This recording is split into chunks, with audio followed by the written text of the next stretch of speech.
and what should have been or what could have been. You just really kind of play in the moment. And I think trust becomes a massive word when you think about it. Can I trust each one of the players that are going out there to not only to do their part from a strategic standpoint, be in the right position, be in the right places at the right time, but not get undisciplined and take poor penalties at the wrong time because their ego is bruised and someone took advantage of them, then being able to hold all that in check. So there's just so many dynamics to think about for a team in order to overcome all of the obstacles to win a championship. And it's fascinating to me. It's one of the reasons I was able to play 26 years, because once you do it, you understand how fun it is, but also how complicated and intricate it is to kind of get not only the team from a physical standpoint to come together, but how a team comes together emotionally, mentally, and the spirituality around a team, and the respect that lives inside that locker room is incredible. Hear it all on demand. Your favorite shows, your favorite games. Don't miss a second of your favorite SiriusXM programming on demand with the SiriusXM app. Download it now for free. I'm Frank Trachtenberg with your SiriusXM NHL schedule for Thursday, February the 27th. All times are Eastern, and please remember, all games, times, and channels are subject to change. Check SiriusXM.com for the latest updates. In the NHL, 7 p.m., Tampa Bay Lightning take on the Calgary Flames. Lightning on Sirius 210, XM 221, and Internet 945. Flames on Internet 923. 7 p.m., Pittsburgh Penguins face the Philadelphia Flyers. Penguins on Sirius 211, XM 222, and Internet 941. Flyers on Internet 940. 7 p.m., Boston Bruins take on the New York Islanders. Bruins on XM 219, Internet 921. Islanders on Internet 937. 7 p.m., Washington Capitals take on the St. Louis Blues. Capitals on XM 223, Internet 950. Blues on Internet 944. 7 p.m., Detroit Red Wings face the Columbus Blue Jackets. Red Wings on Sirius 209, XM 220, and Internet 929. Blue Jackets on Internet 927. 7 p.m. Montreal Canadiens taking the San Jose Sharks. Canadiens on Sirius and XM channels 167, Internet 934. Sharks on Internet 942. 7 p.m. Carolina Hurricanes face the Buffalo Sabres. Hurricanes on XM 204, Internet 924. Sabres on Internet 922. 7:30 p.m. Florida Panthers face the Edmonton Oilers. Panthers on Sirius and XM channels 91, Internet 931. Oilers on Internet 930. 8 p.m. Nashville Predators take on the Winnipeg Jets. Predators on XM 205, Internet 935. Jets on Internet 951. 9 p.m. Utah Hockey Club takes on the Minnesota Wild. Utah on XM 206, Internet 947. Wild on Internet 933. 10 p.m. Anaheim Ducks face the Vancouver Canucks. Ducks on Sirius and XM channels 91, Internet 920. Canucks on Internet 948. 10 p.m. Vegas Golden Knights take on the Chicago Blackhawks. Knights on XM 219, Internet 949. Blackhawks on Internet 925. For 24/7 coverage of the NHL season and hockey across the world, keep it locked on SiriusXM NHL Network Radio, Channel 91. I'm Frank Trachtenberg with your SiriusXM NHL schedule for Thursday, February the 27th. The PGA Tour comes to life on SiriusXM. It's your destination for everything on the tour. Hear live hole-by-hole coverage and expert analysis. PGA Tour Radio, SiriusXM 92.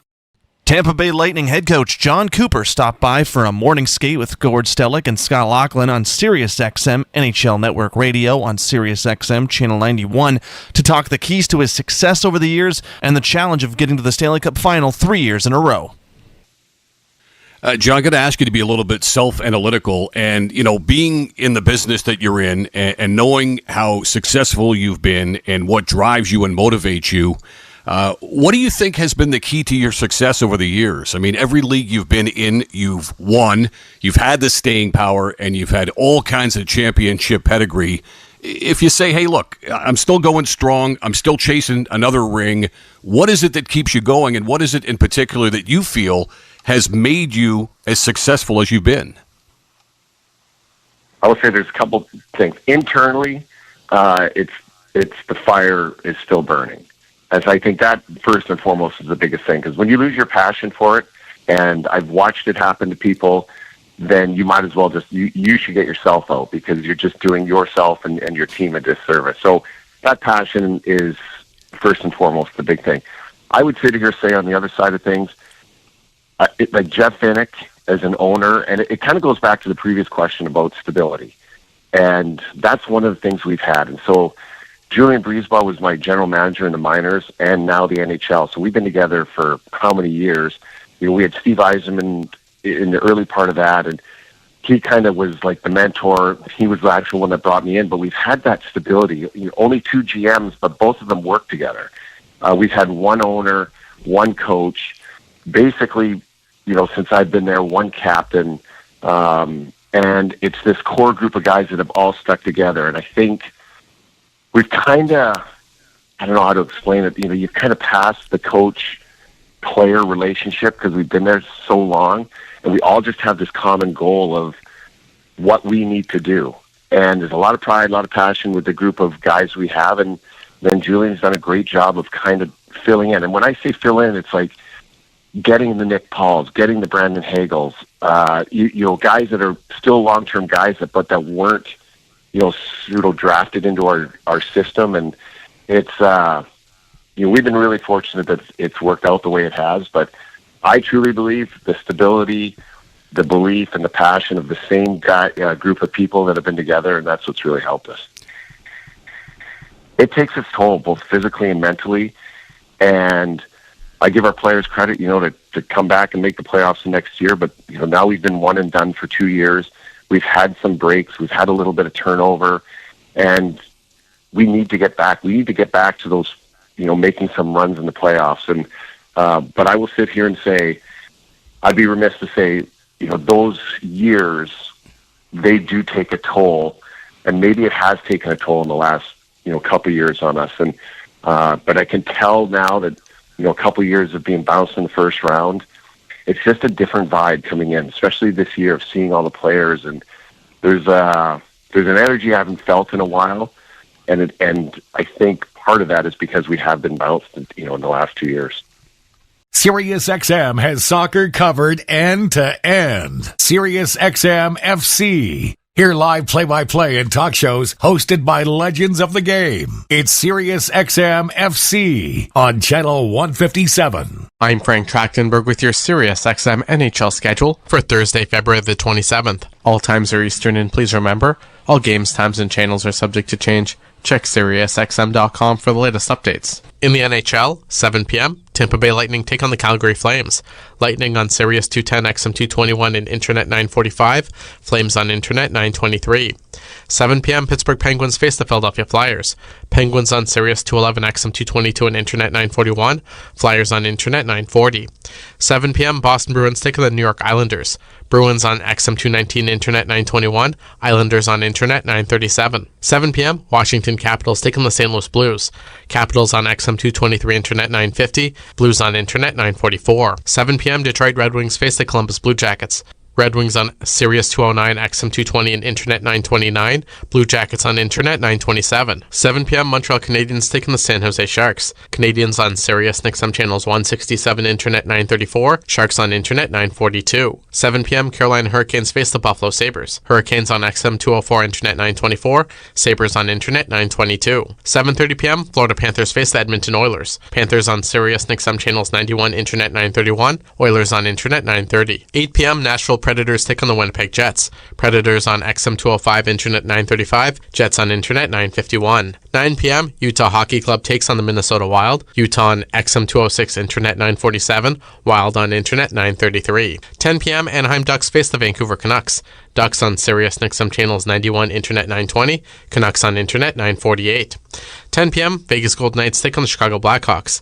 Knights on XM 219, Internet 949. Blackhawks on Internet 925. For 24/7 coverage of the NHL season and hockey across the world, keep it locked on SiriusXM NHL Network Radio, Channel 91. I'm Frank Trachtenberg with your SiriusXM NHL schedule for Thursday, February the 27th. Follow every second of the action on NHL Network Radio. From behind the bench to every play on the ice. If it's hockey, it's on SiriusXM NHL Network Radio. SiriusXM 91. Iron Mike Keenan, former NHL head coach, came on the morning skate with Scott Laughlin and Gord Stellick for SiriusXM NHL Network Radio. That's SiriusXM Channel 91.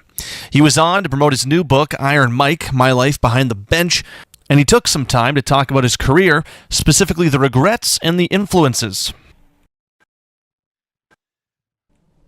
when you get a chance to sit down now and you think back on all these times, any regrets? Yeah, of course you have regrets. I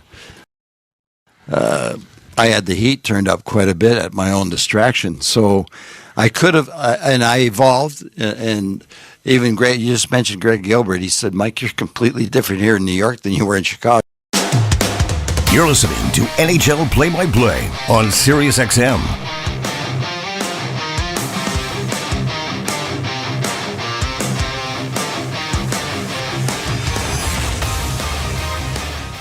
Tonight, the Wild are back on the ice for a Central Division collision.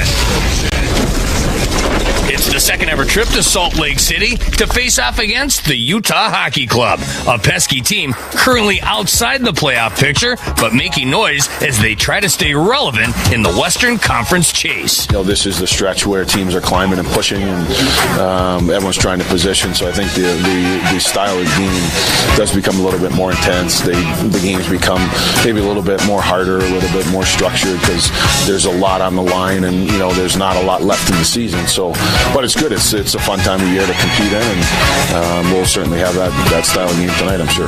It's the Wild and Utah Hockey Club coming up from Salt Lake, and the pregame follows this break. You're listening to Wild Hockey, presented by XL Energy. Join us each night for Tom Reed's Hotline. Hotline. Simply text in your comment or question at 64686. That's 64686. One lucky fan will win dinner at Tom Reed's Hockey City Pub or a pair of tickets to an upcoming Wild game. Hotline. You can't win if you don't send in your question. So text Tom right now at 64686 and listen to tonight's Hotline. As the official partner of the Minnesota Wild, Enterprise is ready to go that extra mile. We're dedicated to the most dedicated fans in the game. And with us on your team, you can move forward with confidence, knowing we've got your back. We're always available with mobility solutions, whether you need a rental, replacement, truck, or even tailored business strategies. He scored! At Enterprise, your goal is our goal, and we're ready with the assist. Deficits to clip the Wings in overtime when Marco Rossi jumped out of the box and scored his second career overtime game winner. Tuesday, it was the Red Wings that turned the tables. After finding out Jules Eric's was going to be moved to injured reserve with a lower body injury, the Wild pushed forward and scored a pair of goals in the first period. However, the next three went to Detroit, and that set up a frantic finish. 8 seconds to go. Back of the net, Rossi. Rossi trying to fire it in front.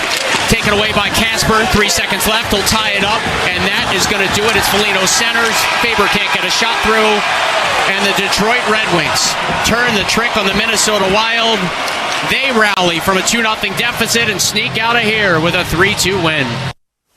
That stops the Wild's 3-game win streak, all this despite holding Detroit to just 16 shots on goal. But goaltender Philip Gustafsson says you got to move forward quickly. Well, you have to. I don't think we played bad today. It was just games right now is too tight at this time of year, and sometimes one bad goal like that can determine the game. It's the same template if we have Ek and Kaprizov the same way. It doesn't change the identity of how the team wants to play. Now, when you don't have those two guys in the lineup, there's different skill sets there. But I think if you look at tonight's game, I mean, there's not much to that we didn't do well. We did lots of things well. We just didn't find a way to win the game. That's Wild head coach John Hines. His team is back on the road tonight for another trip to the Delta Center to face the Utah Hockey Club. Their first trip to Salt Lake was memorable. Remember that one? Back in December, came down to the shootout, and Wild forward Matt Boldy. He's going to score. I like the sound of it. Picked up a helper on the game-tying goal by Rossi late in the third. His 199th career point. Boldy saunters over the blue line, wide right, picks up the pace a bit, middle of the ice, Boldy on his forehand to his backhand, he scores! You called it, TR, as he goes blocker side, and the Wild, if they get a stop from Gustafsson here, win this hockey game. Yeah, Boldy puts the Wild on top. Gustafsson stops Nick Bjugstad, and the Wild win their first ever trip to Salt Lake City. Since then, the Utah Hockey Club have made a pair of trips to St. Paul, won both of them, so they lead the season series 2-1. While the Wild entered tonight in third place in the Central Division with 72 points, they're 8 points clear of the 9th place Flames. Utah, on the other hand, they're in 10th place with 61 points and are 4 points back of the second wildcard spot. Every point's critical for them. That should make for a fun night of hockey, according to Brock Faber. Every game matters. Every point counts. It's that time of year. It's that crunch time, and they're obviously making a push for the playoffs. And we're in the same boat. It's just a close race, right? It's like a team can go on a 3-game win streak, you can go on a 3-game lose streak, and the ties have completely turned. So it's. Every game's important, but it's also the funnest time of year, right? It's the snow starts to melt a little bit, and you just that feeling's in the air of that playoff hockey, and it's the best. So, yeah, like I said, every game counts. Brock Faber ready for a Central Division collision. That's coming up tonight in Salt Lake City. Those are your news and notes. Tom Reed is next. This is Wild Hockey presented by XL Energy.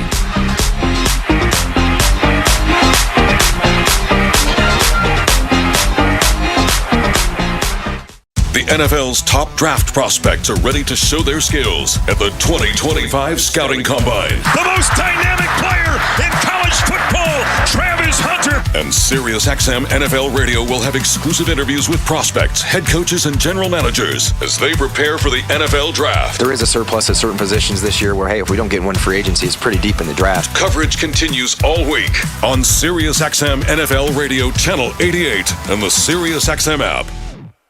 Feel the excitement of the UEFA Champions League knockout stage on SiriusXM FC. Europe's best clubs. What a start for Inter! And Barca are level! Brilliant Arsenal goal! The world's brightest stars. Mbappe! Kane! Salah to score! All chasing club soccer's ultimate prize. A new page in their glorious history! The Champions League knockout stage, where legends are made. On SiriusXM FC, channel 157 in the car, and the SiriusXM app.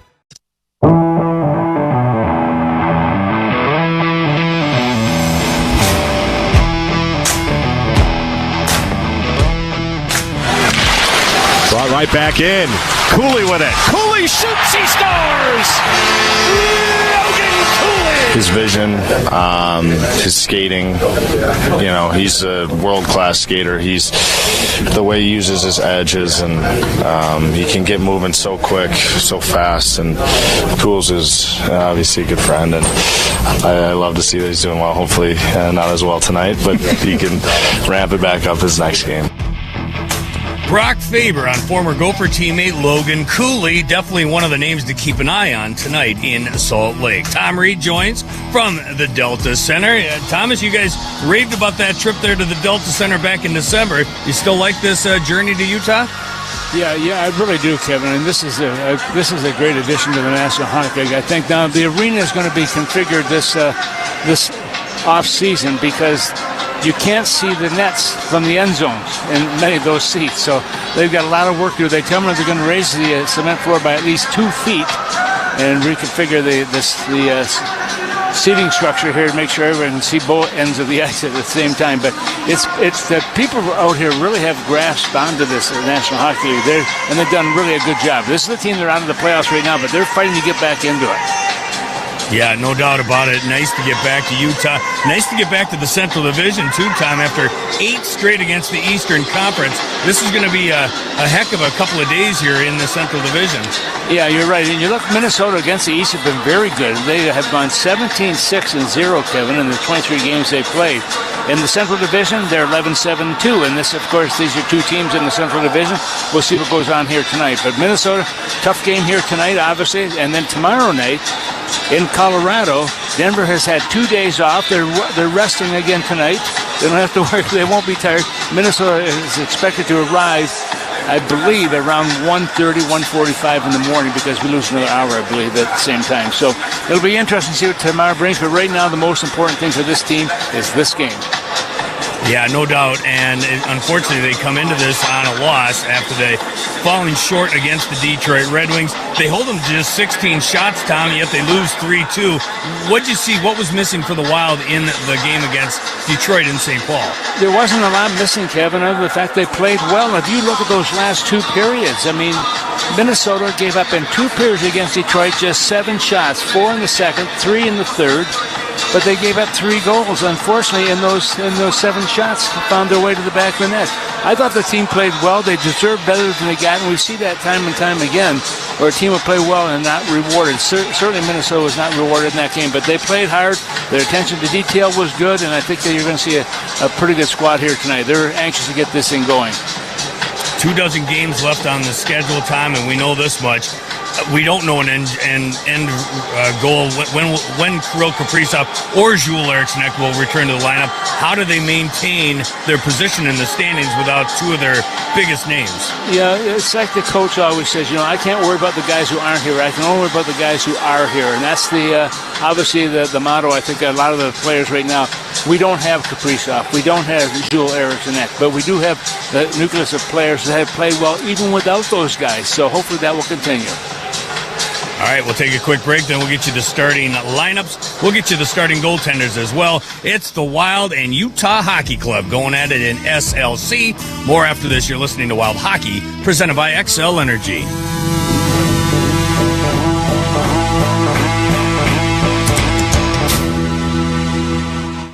Hear every note of U2's epic journey from their post-punk roots in the streets of Dublin to groundbreaking live experiences around the globe.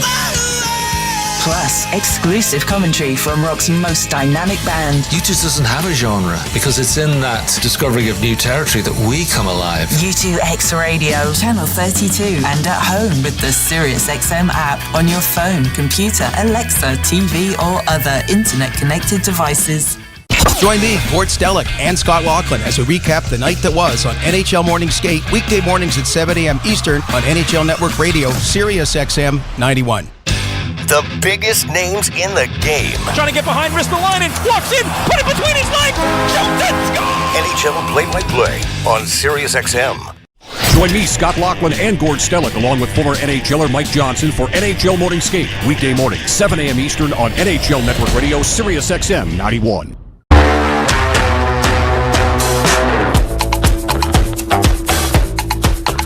He's the engine that kind of drives our team, offensive, defensive. He gets thrown out in every situation, so he's absolutely a tough guy to replace. But we've been touching on that all year. We've been facing adversity in the injury department since probably game 2 of the season, and we're in the position we're in because it's been a next man up mentality, and we did it at the start of the year. Now we got to finish the year like it.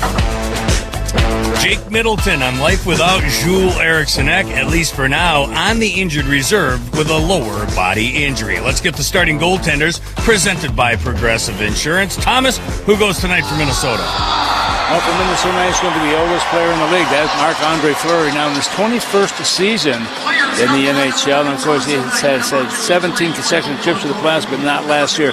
He wants to start that number up again, I think, to get another 17. But he's played in 9 of the last 20 games, going 6-3-0 with 20 goals against. Absolutely terrific player. This is game for him, number 1,046.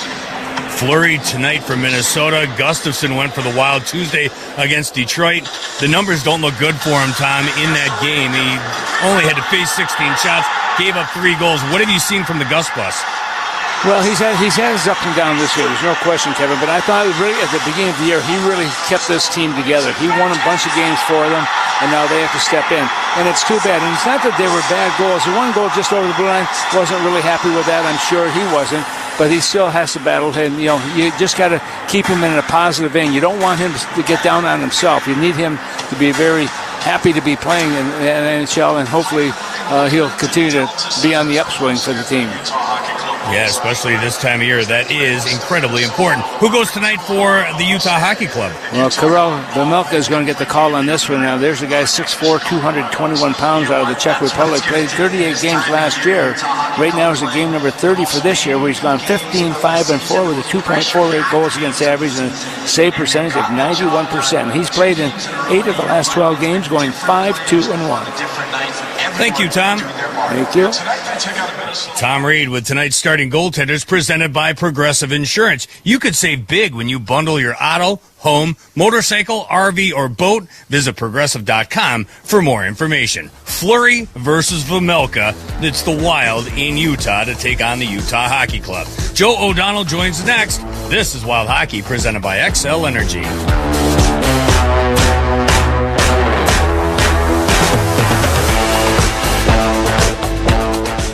The best in MLS play on Sirius XM FC. The beautiful game at its best. First, the Vancouver Whitecaps host the defending champion, LA Galaxy. Just a pencil! Electric pace! Then, the action shifts to Houston, where the Dynamo duel with Inter Miami. He's in, Messi!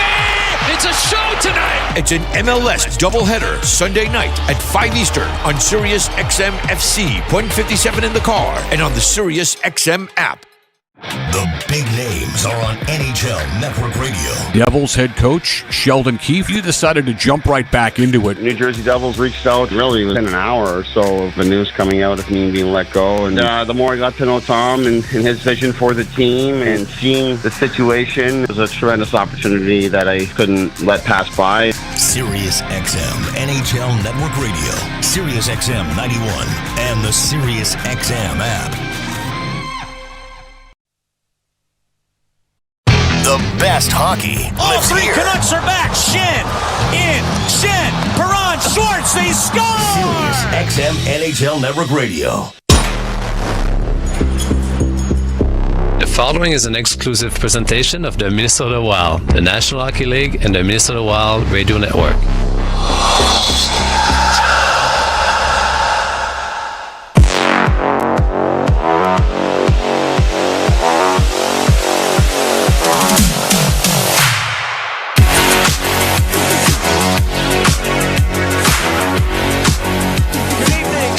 And friends, and welcome to Delta Center here in Salt Lake City, Utah, where tonight the season series wraps up between the Minnesota Wild and the Utah Hockey Club. Glad to have you along. And welcome aboard, friends. Joe O'Donnell and Tom Reed here with you as the Wild kick off a 2-game road trip. It's the first half of a back-to-back for Minnesota.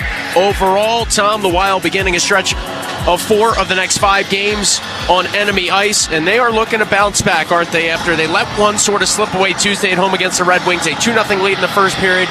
They get saddled with a 3-2 regulation loss, but this team all year has done what they've done, which is respond, especially on the road. How do you see this one? Yeah, you're absolutely right, and they were disappointed, but they played well. That's the thing. When you look at the last 2 periods, they only gave up, 7 shots, I think, total, and 3 of those shots went in the net for the Detroit Red Wings. But they played well. They stuck to the game.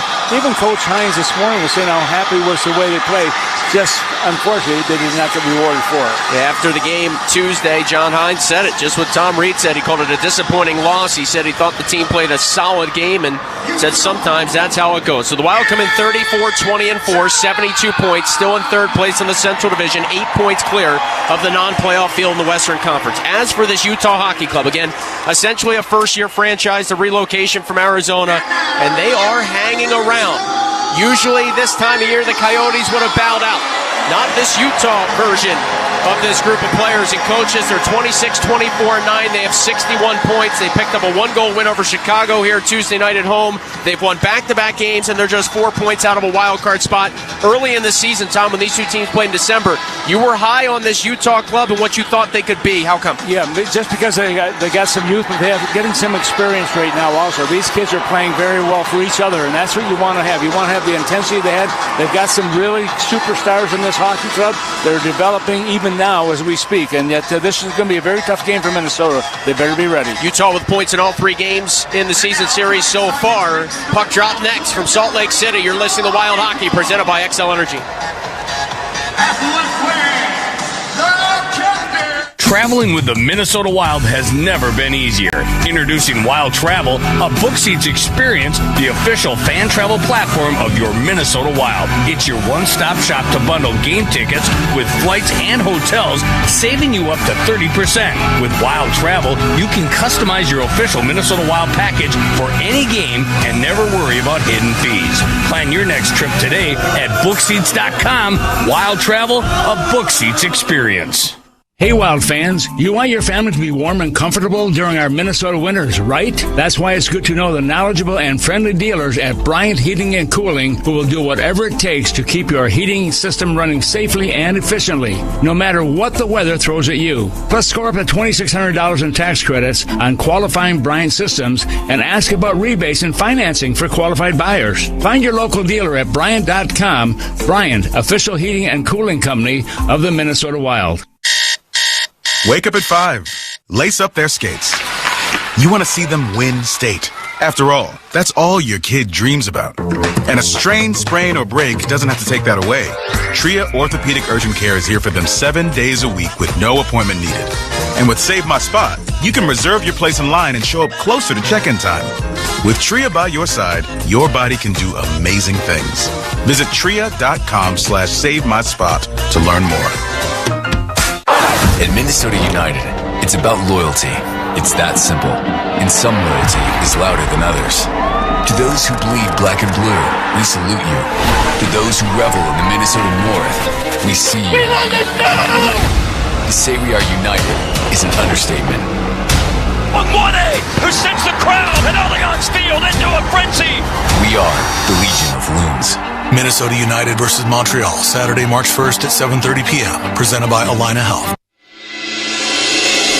Crank it up. Wild hockey starts now. Middleton through the slot, waited, took a shot, he scored!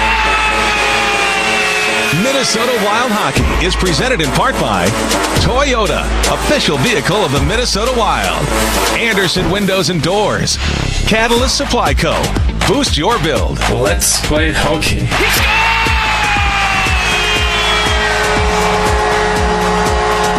Your Bryant Heating and Cooling dealers. Tria Orthopedics, official team physicians of the Minnesota Wild. Excel Energy, proudly powering the great state of hockey with safe, clean, and reliable energy. And by Acrosure. Watch me do my thing. Watch me do my thing. Scores! Brock Faber with an unbelievable play. And now, here's Tom Reed and Joe O'Donnell. Watch me do my thing. Like it ain't no thing, yeah. Watch me. The free and the home of the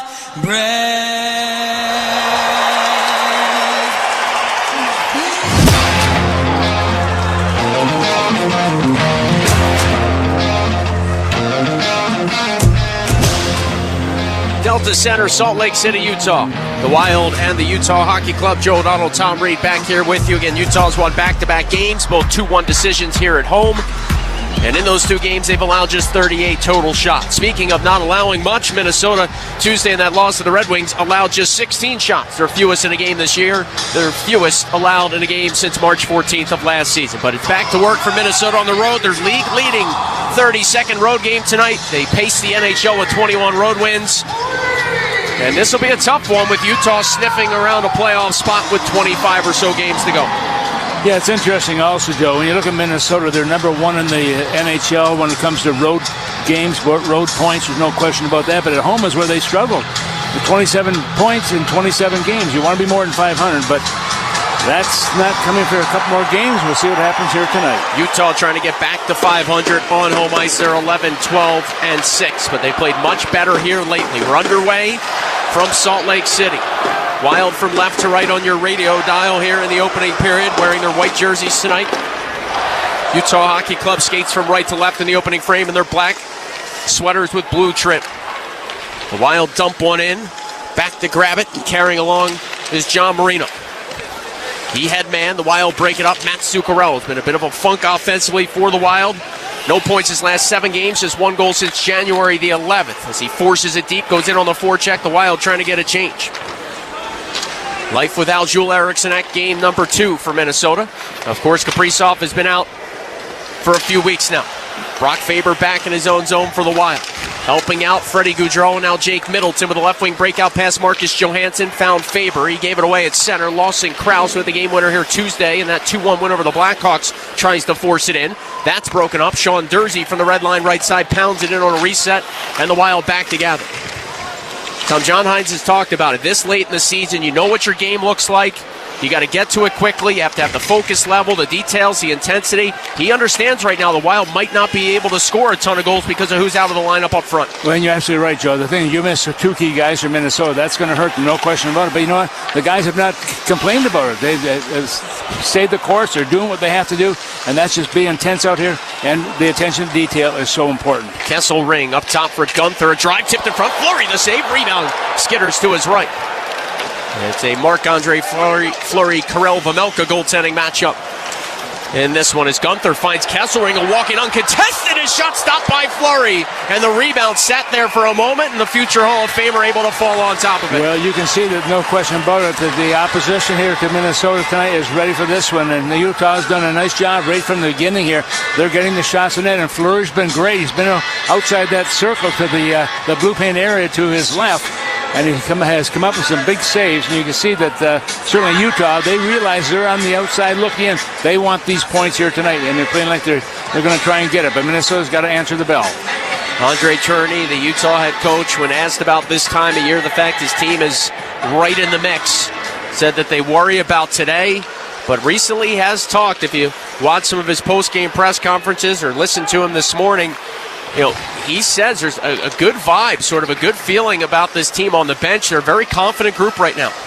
Oh, they are. When you're winning, you're going to be confident. It's when you're not winning, it's all of a sudden that confidence goes away and you start to second-guess yourself. Mata to Nick Bjugstad, the Minnesota native, former Wild forward, serves it back of the net. Declan Chisholm playing in his second straight game for the Wild with a left-wing breakout pass. It rattled free. Bjugstad faked the drive and then fired a snapshot. Stick save Fleury. Foligno to the rebound. The Wild here in the early going without much momentum. Going to have to steady the ship here as Bogosian floats along. Liam Ogren tries to carve it out. He couldn't. Here's Clayton Keller, left circle, dancing in front. The poke check of Fleury denied him. Penalty call coming. It's going to be on the Wild as the shot whistles wide. Vejmelka goes to the bench for the extra attacker. Schmaltz to Mikhail Sergachev. Sergachev to Logan Cooley, the former Golden Gopher. Back to the point now for Sergachev. He fed one to the right side. Marino holds in. Now Keller, cross ice, Cooley up top. Sergachev, a drive, pounded it just wide. Schmaltz to the loose puck. Delayed call here on the Wild. Some tired jerseys in white out there as Utah protects. They center for a shot blocked. Blocked by Chisholm. Touched up by Bogosian. And the game's first power play goes to Utah. They've got all the mojo early. Yeah, they certainly have. They're moving their legs, and Minnesota's not done that yet. Minnesota's had very little time with the puck. That's going to be a holding call going against Minnesota. And that's Chisholm going to the penalty box. It'll be the first penalty of this scoreless hockey game. It's coming at 3 minutes and 8 seconds of the first period. In the first period of the first 3 games of the season series, Utah has outscored Minnesota 4-1. And in the season series through 3 games, the power play's been a big story. Utah's 4 for 8. The Wild 0 for 10. That's through the first 3 games of the man advantage. Shots right now are none for Minnesota, 3 on the other side. A clear down by Jonas Brodin off a 1 face-off, and the Wild can pressure up ice. Freddie Gaudreau with Yakov Trenyon, who has 2 shorthanded goals on the season for the Wild. Faber and Brodin here on the PK. Keller to Schmaltz, the former Chicago draft pick, handed along to Barrett Hayton. Hayton was partially stripped. Schmaltz has it again through the slot with a clean lane. Danced to his right, and he lost it into the corner. Schmaltz trying a pass that was tapped away by Trenyon. It's grabbed by Barrett Hayton. Got the first ever hat trick in Utah Hockey Club history a couple weeks back in Los Angeles. Dylan Gunther now to the point. Sergachev walks his way in, fed it to Keller. The Utah captain tapped along. Sergachev a drive, blocked wide in front. Keller rescues it at the point. His pass hit Trenyon, came right back to him. Keller a goal line feed, dancing out in front. Hayton scores. Hit a body, kicked in, and Barrett Hayton, 3:59 in, has put Utah in front. That's his 4th power play goal in the year. Also, Barrett Hayton out of Peterborough, Ontario, scores goal number 16 in the 60 games he has played.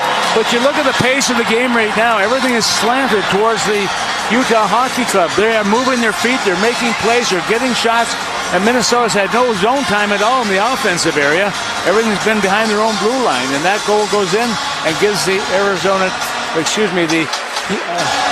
want to say Arizona, I'm used to that anyway. But it certainly gives Utah that first goal of this hockey game. It's always a very important goal. and it comes at 3 minutes and 59 seconds on the power play. Fleury threw his head immediately to the rafters as that puck trickled in because it had gone off the outside of the skate of Brock Faber. So Hayton was sort of losing it as he cut through the goal mouth, but it hit Faber and bounced in.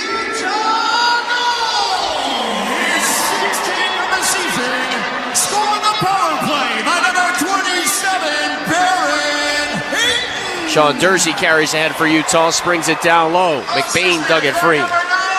Boston College product finds Lawson Krause. Moved up top, Dursey shot blocked by Lauko at a goal in his return to the lineup Tuesday.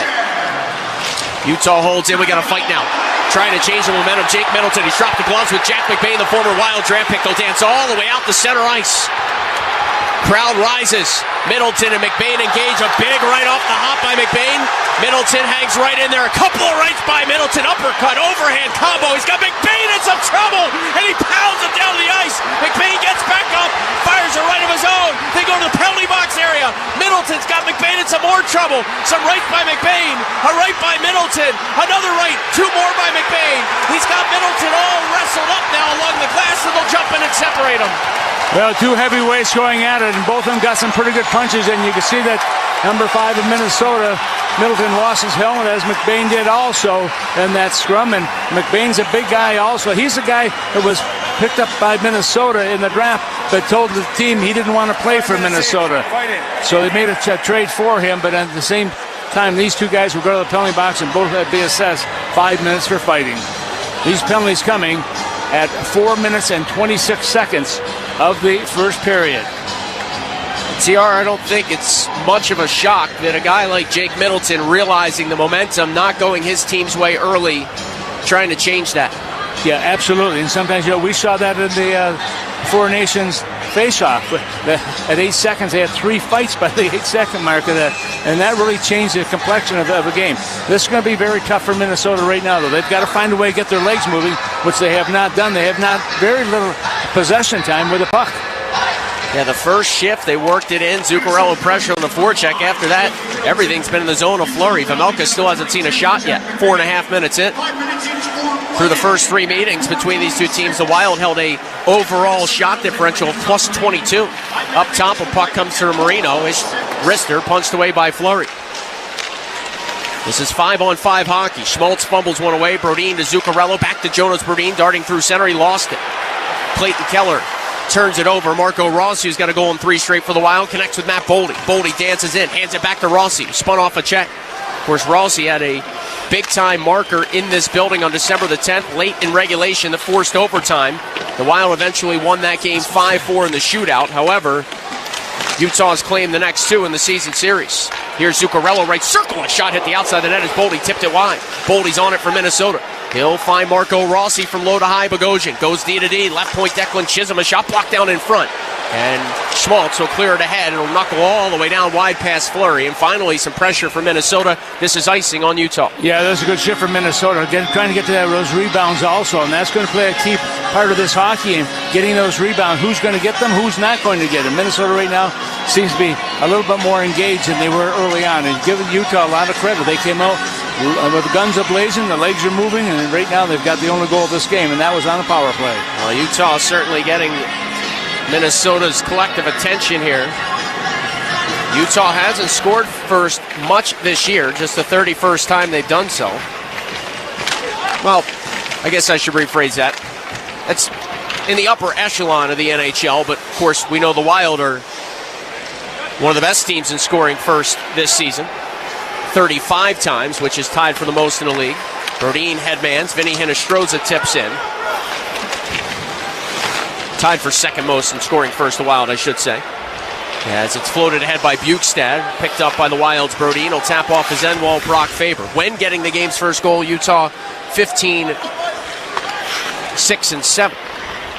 The Wild this season have 10 wins when allowing the first one. Kevin Stenlund out of Stockholm, Sweden, attacks for Utah. His shot was kind of angled into the cross corner, looking for some help on the forecheck. It caromed off the boards and found the netting.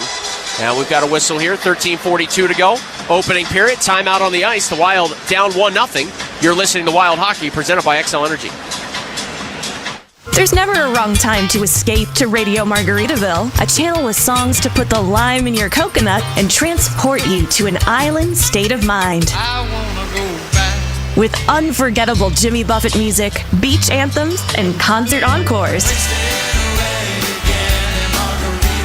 Radio Margaritaville.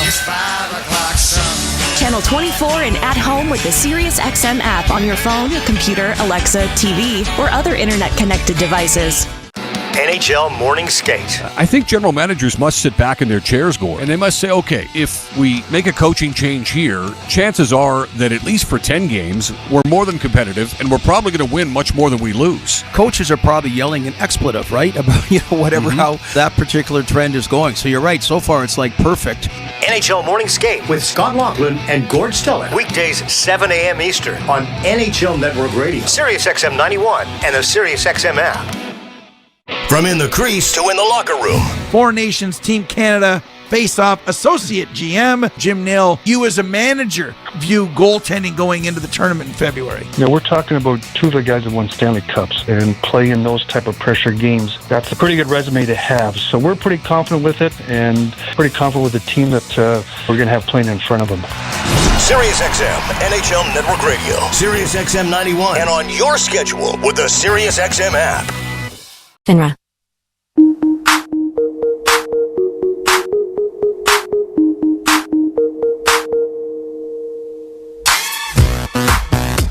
Well, 13:42 remaining here in period number one. Only one goal so far, that by the Utah Hockey Club. Hayden getting his 15th goal of the season. He does a nice job of just staying with it also. And as a result of goal number 16. And that was on the power play. That's the one area, obviously, Joe, that Minnesota has got. When you go into playoffs especially, you have got to have your special teams being successful, both on the power play and especially on the PK. You can go so long maybe without goals on the power play, but your penalty killing has got to improve. By the way, for Utah, that was their 22nd major penalty of the year, that fight between McBain and Middleton. Near the top of the league in major penalties, Utah. The Wild just a few majors behind them. Nashville paces the NHL in that department. As on the forecheck go the Wild, Ogren looking to get some help from Foligno. Now Michael Kesselring, who was traded from the Oilers, head manning. Ian Cole takes over, the former Wild blue liner, and leads the NHL in block shots. Deep in his own zone, Declan Chisholm tries to free it up. Foligno helps it safely through center.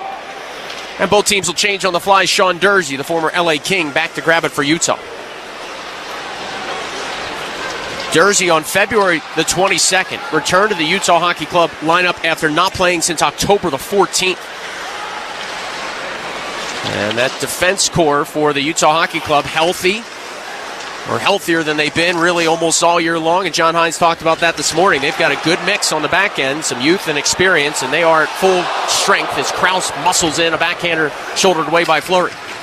As John was talking this morning, the fact that this is a very healthy club they're playing against right now. Minnesota has not had that luxury right from game number 2 in the National Hockey this year, and they've had some. And it's not so much the number of injuries; it's who's injured. I mean, you're losing key players, and right now, 2 of Minnesota's top players out of the lineup. It's really hard sometimes to compete. You go into a situation and think, "Oh, this is going to be great," and all of a sudden you find out somebody's got a lower body injury, can't play. It was a question with Eric Schneck the other day. Had no idea until the very end.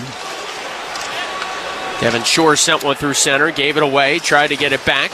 Lauko helped out. Trenyon trying to battle for it. Now Jakub Lauko pumps it deep into the Utah zone. John Marino reverses. Logan Cooley scoops it along. Keller tipped it free. Grabbing it is Sergachev. Sergachev traded from Tampa Bay on June the 29th. On a couple of cups with the Lightning, of course. As Logan Cooley now scales one in. Brodin to his left, bothered by Keller. Brodin nudged it along. Cooley there just ahead of Boldy. Puck jostled free through the Wild slot. Zach Bogosian will twist to his right. Headman here for a tip-in by Zuccarello. Vejmelka out with his goal stick, settled it down. But Boldy in on the forecheck pressure, dug it loose. Boldy, angle one towards the slot. It tips to the point. Bogosian hustles it to the left side. Brodin picks his head up, fired a shot, tipped by Boldy. And a chest save by Vejmelka. That's Minnesota's first shot of the game, 8.5 minutes in. Keller wrestled by Boldy along the boards as Utah skips it ahead and out the center. Brodin picks it up. Angles it free, Boldy. At the end of his shift, tossing it left side. Zuccarello races in. Zuccarello cut in front. He ran out of real estate. Could be a penalty call coming. The referee in the corner didn't call it. The one at center ice did. I think that's what Zuccarello's saying. Well, he may be saying that right now, but Minnesota's going to get a chance to go on the... 50 minor penalty. Okay. I wonder if Zuccarello didn't even know the penalty was called, Tom, because he was focused on the ref closest to him saying, where's the call? Meanwhile, the guy at center ice had it. Yeah, 2 referees in this game also. Number 15 is Jean Hebert and TJ Luxmore, number 21. Kyle Murchison, the linesman, number 79. And Killian McNamara, number 93 on the ice right now. And that'll keep the face-off in the Minnesota zone, the Utah zone. Minnesota on the power play against the Coyotes 1 for 2. The last 3 games, though, they have scored 3 power play goals on 7 opportunities. And Utah, Tom, has been a little leaky lately on the PK. They have given up a power play goal or more in 5 straight games and 6 total in that span. But again, Minnesota's 0 for 10 in the season series with the man advantage. Clear down by Utah. Spurgeon back to pick it up, floating it free for Johansson. So we see Spurgeon here with Chisholm, Ogren, Goudreau, and Johansson. Remember, the Wild's top line was just on the ice. Zuccarello drew the penalty. Spurgeon right point. Filters it to Chisholm. Hand it back to Spurgeon. Snap corner to the right circle, Johansson. Tries to swerve it down low. Marcus Johansson had a 3-point game in this barn. And the first meeting between these two teams this year. As Utah, they catch, and now Johansson at the blue line left side rims it in. Near the midway point of the opening period. Power play for the Wild at $110 as again Utah clears the center. Spurgeon absorbs a hit. Try to move it rink wide. That's turned over as Johansson couldn't gather. The Wild going for a change here. Not much so far in their power play. Stenlund tosses it back. Marino content to play keep away. Only Mata now headbands. Kerfoot taps along. Stenlund charges in. Drops it to Alex Kerfoot and his wrister. Tipped by Faber into the netting. And the top unit on the ice here with 50 seconds left on this Wild power play. They've barely completed a pass or 2. Yeah, and the 2 combatants will come out of the penalty box right now after having that fight. And then, of course, being McBain and Middleton. So they've had plenty of rest, I'm sure. Face-off deep in the Minnesota zone as Marc-Andre Fleury picks up a nice drink of water. Face-off to his left. Stenlund, who has a goal in this season series against the Wild, deals with Rossi on the face-off. Marco Rossi now at the 50-point plateau for the first time in his career, 3rd Austrian ever to reach that mark, with Thomas Vanek and Michael Grabner the other 2. As Brock Faber carries the Wild ahead, drops it back for Rossi. From left to right on your radio dial, Marco Rossi with a right wing feed. Vinny Hinostroza sails it into the cross corner. Racing to it, Zuccarello, sped it around the boards, battling for it there, Boldy, knocked it down low, Rossi. Rossi's side of the cage, gives it back to Boldy, right circle, taking a shot, it's blocked. Kicked free for Sergachev, jabbing at it, both teams. It's grabbed by Hinostroza. They'll angle it free to Zuccarello. Quick little pass for Boldy and back to Zuccarello. Good feed to Hinostroza, left circle, a shot. And he whistled it high and wide. It'll kick off the boards and end up down the ice. Yeah, and so often when you're not scoring, you're squeezing that stick just a little bit tighter, trying to make that perfect shot. Under 10 seconds to go in the power play as Faber lugs it along. Now Boldy in the high slot. Trying to sift one through some traffic. In tight, Hinostroza reaching for it and on his stomach. Vemelka pulls it underneath them as the power play expires. Yeah, Minnesota getting some time near that blue paint area finally in this hockey game, but the penalty has expired, as you mentioned, and with that, the faceoff is going to stay deep in the zone of the home team. Utah in their first year, and they've done a pretty good job so far. A nice crowd here tonight. We're halfway through the opening period. The Wild trail the Utah Hockey Club 1-0. Timeout here. We're back after this. You're listening to Wild Hockey, presented by XL Energy. So, after you lift weights, your body keeps burning calories for hours post-workout. Oh, like a BMO Savings Builder account. What? With BMO, I can get a reward every month I save. So, you're getting an extra reward for the work you've already done? Exactly. Plus, BMO gave me a cash bonus when I opened a checking account. That's a flex. This is a flex. Check out these pythons. Pump up your savings with BMO. Conditions apply. Learn more at BMO.com/kickstart. Accounts are subject to approval and are provided in the United States by BMO Bank N.A. Member FDIC. BMO. Hey everyone, Adney and Verk here to talk about our great podcast, NHL Unscripted with Verk and Demers. Jason Demers here. After playing 700 NHL games, it turns out I have an opinion or two. Whoever's saying trade one of them, you don't know anything about hockey. I'm on the bandwagon. I'm rooting for this team. With new guests every week, we will talk about hockey and more. Can't wait till you watch the movie because it's the biggest award of her career. He went into the cheetah exhibit, the cheetah took a piece out of him, and he came into the ring the next day. Tune in to NHL Unscripted with Verk and Demers, the iHeartRadio app, or wherever you get your podcasts. Scoreboard update.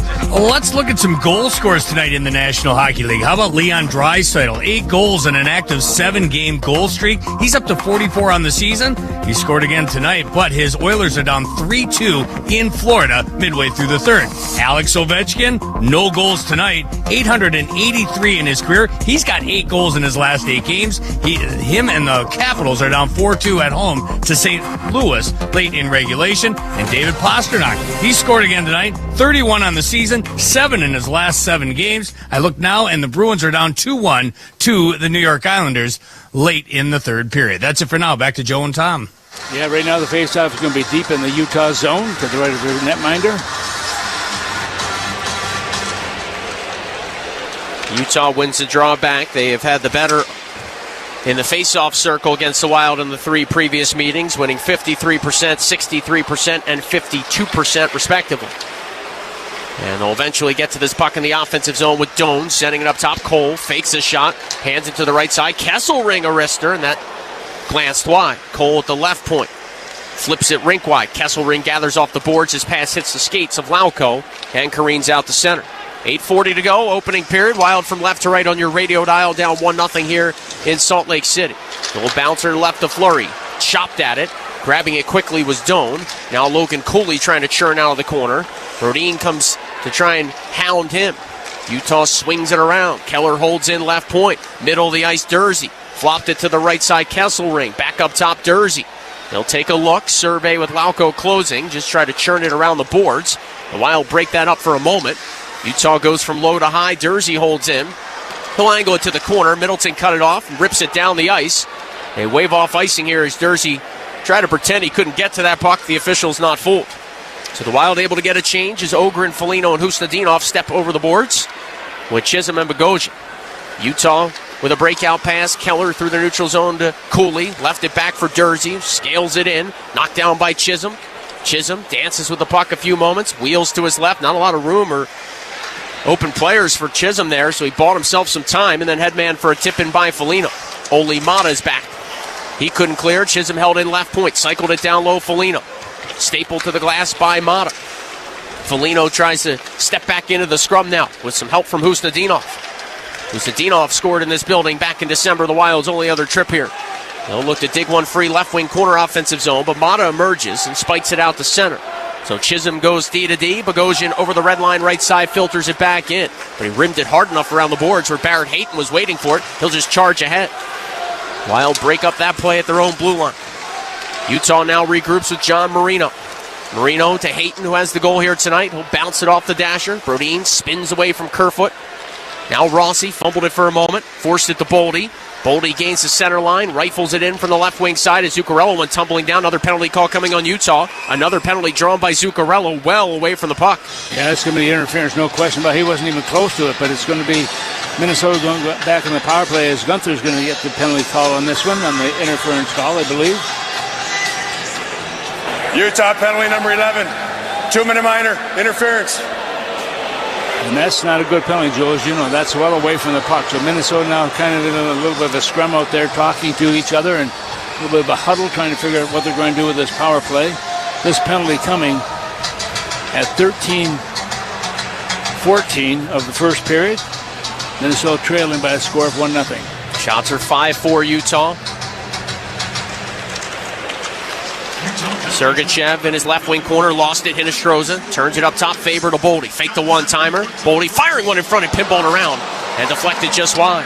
Maybe a double deflection down there for the Wild as Utah is able to clear off the glove of Zuccarello and safely to center.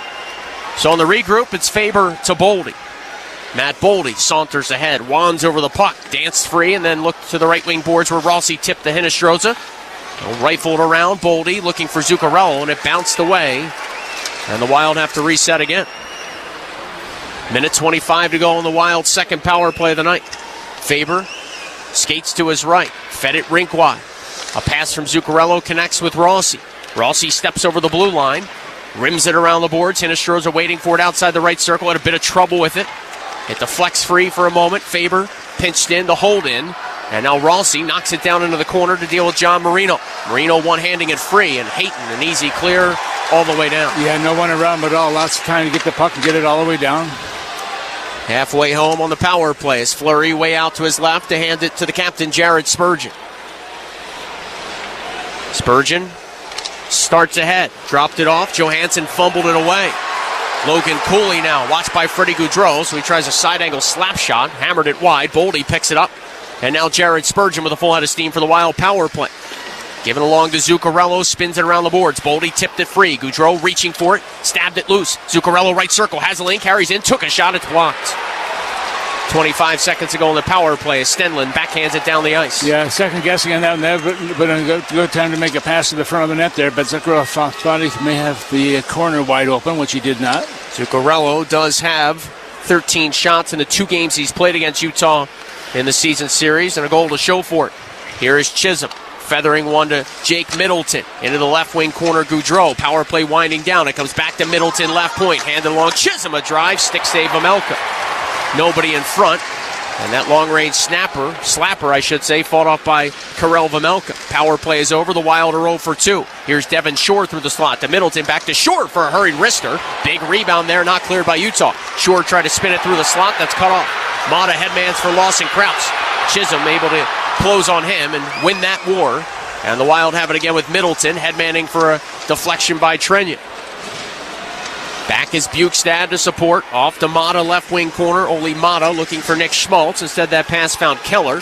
Keller lasers it free. Bukestad dropped it off. A good poke check by Trenyon. Forces Kesselring back out to center. They'll move it along to Dursey. Quickly to Schmaltz. Now Bukestad, right circle. Firing one in front of Bogosian. Did well to tie up Keller, forcing that deflection at the back post. Over the net and out of play. Yeah, Keller is one of those guys. You don't want to leave him unprotected. Nice job by Bogosian to get a piece of him and keep him from securing that puck. Our final break of the opening period. Down to 3:55 left in the first. Good one in Salt Lake City, but the Wild trail Utah 1-0. You're listening to Wild Hockey, presented by XL Energy. Every day starts full of promise, excitement, opportunity. But at the same time, every day can also come with a lot of curveballs. This is where Daily Pay can help. If you work on the daily, you should see your money on the daily. Daily Pay allows you to access your earned wages before payday. So, what's stopping you from making the most of it? Of waking up today and making that move or seizing that moment? Take control of your finances and find out if your company offers Daily Pay. Visit us at get.dailypay.com. No matter who you are or what you do, there's a Ford vehicle that can help you own the day. Make life on the go a walk in the park with the new Ford Explorer. Become the MVP of the work site with the unrivaled performance of a new built Ford Tough F-Series truck, the best-selling trucks in America. Or discover what it really means to adventure in the great outdoors with the new Bronco Sport. Whether it's for work or play, there's a Ford with a great deal waiting at your local Northland Ford dealers. Don't wait. Get behind the wheel of a new Ford today. Based on calendar year total sales. In hockey and in business, performance matters. Nuss Truck and Equipment delivers top-tier trucks, trailers, and construction equipment from trusted brands like Mack and Volvo.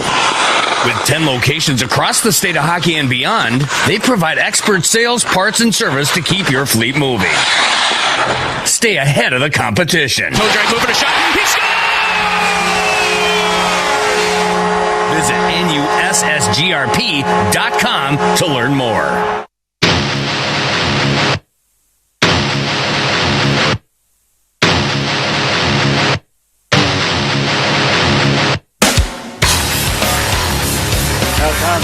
Hotline back tonight after the first and the second period tonight. Texting your comments at 64686, and one random listener will win a pair of tickets to see the Wild and the Bruins on Sunday afternoon at XL Energy Center. Good luck. Keller to a loose puck in front. What a stop by Fleury. Rebound for Schmaltz. Fleury fought it off. Fleury scrambling well outside his goal crease there as that puck right off the draw, seemed to ricochet out into the slot. It was Keller alone on Fleury, and somehow Fleury keeps it a 1-0 deficit. Yeah, and Keller's one of those guys you don't want him having free reign with that puck. He had it there, but once again, the goaltender, Fleury, stood tall on that one. Tied for the team lead with 21 goals. He's got 64 points on the year, pacing the Utah Hockey Club, Clayton Keller, former first-rounder. Now Schmaltz at center ice. Nick Schmaltz turned 29 years old last week. He'll just feather it back for John Marino. He missed the first 42 games of the season. So we talked about the injury to Dursey. Well, Marino, another veteran blue liner, also missed a lot of time. A giveaway by Faber on a dangerous pass through his own slot. But again, the Wild able to rescue it and get out of the woods. Dursey to Haight over the blue line.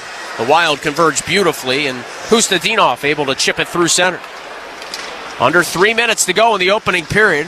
Hasn't been the best start for the Wild. This Utah Hockey Club very good in opening period play. They've given up just 38 goals in the first period, third fewest in the NHL. And they're a plus 12 now up to the second and first period goal differential. Gunther tries to carry ahead. The Wild slow him down. Kerfoot muscled it in front. Nothing there. Faber to Hustadinov and back to Brock Faber. Faber slows the pace down with the Wild changing. He'll just hand it off to Chisholm, who floats a feed to the right side for Bogosian. Bogosian connects with Freddie Gaudreau. He'll spike it in from center. Back is Utah with Ian Cole. Now Kesselring. He'll navigate ahead, hit the red line, and fire it in from there. Bogosian slowed it down, lost it. Doan a quick wrister. Fleury the save. He'll poke the rebound into his corner. Over his right shoulder there where Hinostroza came up with it, and now Chisholm to Gaudreau. With Johansson trying to go to the front of the net. He's in early, and this play is offside. Yeah, that's how you're looking for. Minnesota getting some momentum there, but the offside call nullifies that in a hurry. Well, join us every night as we bring Wild Hockey to your ears no matter where you are in the Twin Cities. You can find us every night on KFAN. If you're on the road, find the station anywhere across the state of hockey at wild.com/radio. And in the arena, listen to me and Joe without delay on 95.7 FM. Face-off outside Utah defensive zone. In front of the penalty box here. We're on the opposite side to what we normally are. We cannot see the players' benches from our vantage point, but we can see the penalty box. Yes, we can. And so if you are doing what Kevin Falness loves to call mute TV, the old hashtag, well, we're on the opposite side for the cameras, so our vantage point may be different than yours. Chisholm back for a loose puck. Deep in his own zone. He's taken off the puck by Bukestad. Stenlund now trying to keep it alive. It came to the point. Dursey flips it down low where Bogosian and Bukestad battle. Bukestad able to come up with it. His centering pass, though, knifed away by Lauko. Sends it off the glass left side. Marino hustles back. Trenyon bothers him. Just over a minute to go in the first. Shots are 8-6 Utah, but that doesn't tell the story of the territorial play or the momentum, especially early in this first period tonight from Salt Lake City. Zuccarello on the forecheck. Peels back as Marino launched it ahead. It's tipped in by Logan Cooley. Fleury batted it out of midair to his left. Brodin races to it. He fanned on his pass. Cooley tries to center. Schmaltz open in front. He couldn't get a shot through. But he was infracted with and a penalty call. Boy, the sloppiness in their own zone, Tom, the last few shifts for the Wild is alarming. Yeah, it really is, and no question. Some of the key players here, which you think are going to be handling things the right way, are not. And so Minnesota's going to be shorthanded once again. Is that a slashing call, I believe, going against Minnesota? Minnesota penalty number 25. 2-minute minor. Hooking. Well, they're going to call the hook. Either way, it's going to be a penalty. So Bogosian goes to the box. Sorry to cut you off. Is it the Utah forecheck? Like, do you feel the Wild are just under duress, and that's why they're fumbling pucks, or are they just not executing? They're not executing at all, and especially defensive zone. Now, I don't know what the communication is on the ice, whether they can hear each other, talk to each other. Off the face-off, we've got a player down and a lot of blood coming out from Nick Schmaltz. And the officials are going to talk about it. Came right off the draw. There was no initial call for a penalty, but boy, Schmaltz is really leaking. And this, oh boy, now Foligno is going to the box. This could be trouble. Minnesota has a double minor penalty for high sticking, number 17. 4 minutes. The play's going to be reviewed. Oh boy. The term in one. You've heard that before. The Wild are in one right now in Utah. Yeah, they certainly are. Minnesota taking some penalties, especially in this draw here, and no question Just looking at the replay here. It was very incidental, it appeared, so this review should not take long. It should stay a double minor, but the Wild are going to be down 2 players here, a 5-on-3 for Utah in the final 45 seconds of the first period. And the penalty to Foligno, which just occurred, is a double minor, of course, because of the DNA all over the ice. 45.7 seconds showing right now on the clock. And down 2 men. Minnesota's PK has not been good, and now they've already given up a power play goal in this hockey game. After review, the call on the ice is confirmed. It's 4 minutes, double minor to number 17, Minnesota. Utah this season has 3 5-on-3 power play goals. The Wild have allowed 1 of the 3-on-5 variety. So the Utah man advantage, which now has 16 home ice power play goals, including their one to kick off this game from Hayton, just under 4 minutes in, with a big-time opportunity to put an early mark and stamp on this hockey game. They are still shoveling up the ice, the red ice, from the blood of Nick Schmaltz. I mean, that took 2 full shovelfuls. Neil didn't just left it. You didn't mind blood as long as it wasn't yours. Yeah. Just skate around it, I guess. So Gaudreau, Middleton, and Faber tasked on the PK to start. Draw to the right of Fleury, and it's won back by Hayton. Sergachev keeps in. Dylan Gunther left circle towards the faceoff top. And now Keller off a pass from Sergachev. Watched by Middleton. Clayton Keller through the high slot. Down low, Hayton. Back up top, Keller outside the right circle. Rink wide, Gunther scores. That didn't take long, and it's 2-0 Utah.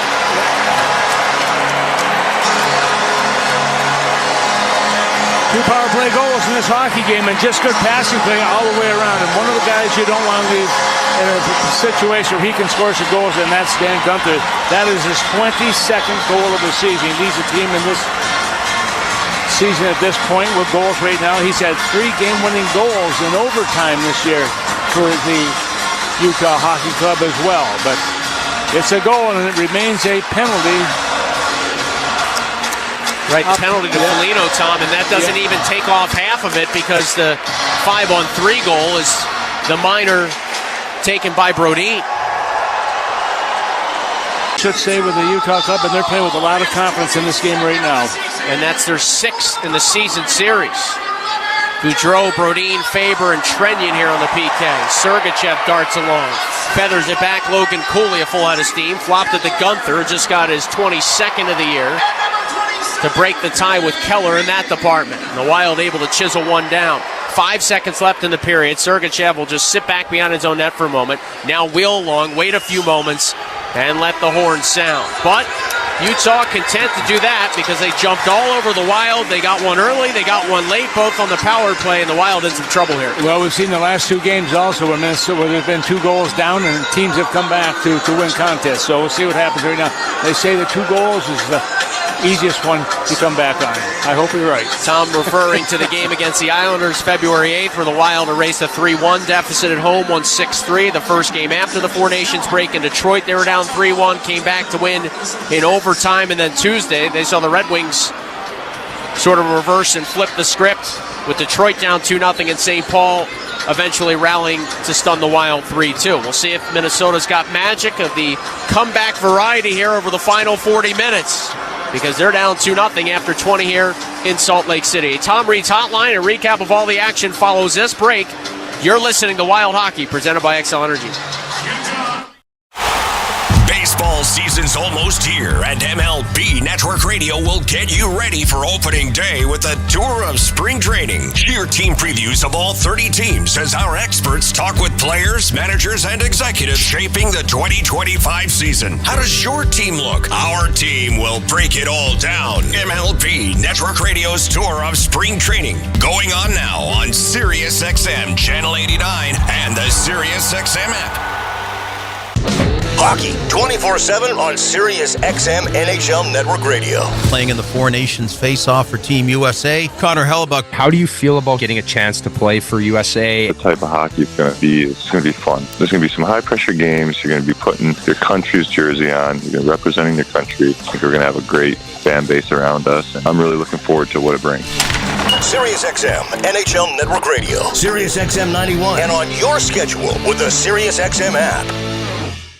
NHL Morning Skate. I think general managers must sit back in their chairs, Gord, and they must say, okay, if we make a coaching change here, chances are that at least for 10 games, we're more than competitive, and we're probably going to win much more than we lose. Coaches are probably yelling an expletive, right? About, whatever, how that particular trend is going. So you're right. So far, it's like perfect.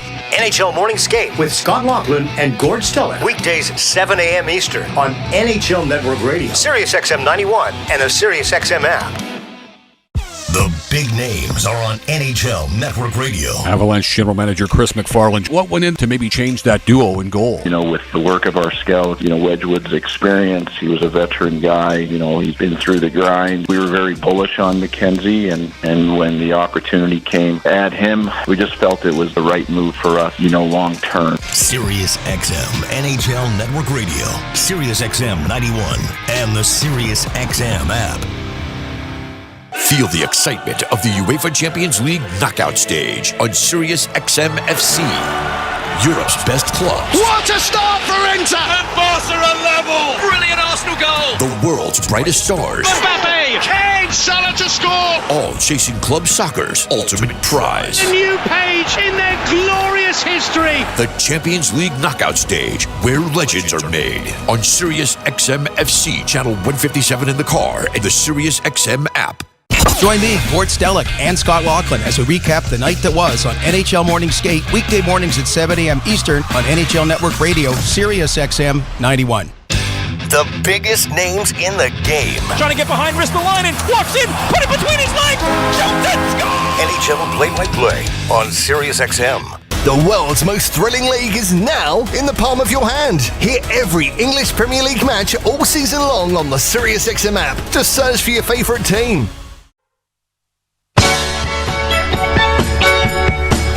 It's time for Tom Reed's Hotline.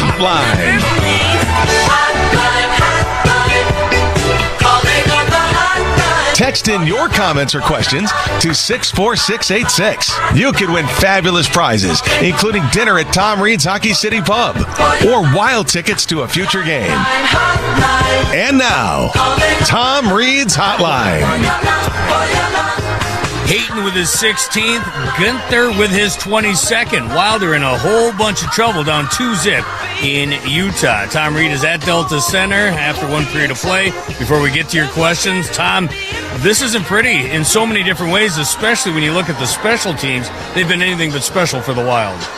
Well, I will say one thing, Kevin. The guy who has played pretty well is the guy between the pipes once again. And I thought that Marc-Andre Fleury came out with some huge saves in there. But Minnesota did come off to a very, very slow start in this hockey game. Utah was ready for it. As soon as they stepped on the ice, Kevin, you could just sense the anticipation on their side, and also the paying attention to the detail, but working so hard to get control of this hockey game. They did that, and as a result of that, they have the lead right now 2-0. 2 power play goals in this contest, and as we said before, Minnesota cannot afford to keep taking penalties in these situations. And Minnesota's power play has got to start working for them as well. We're winding down here to pretty close to 20 games to go in the NHL for Minnesota, and this is when you really have to start to ramp things up.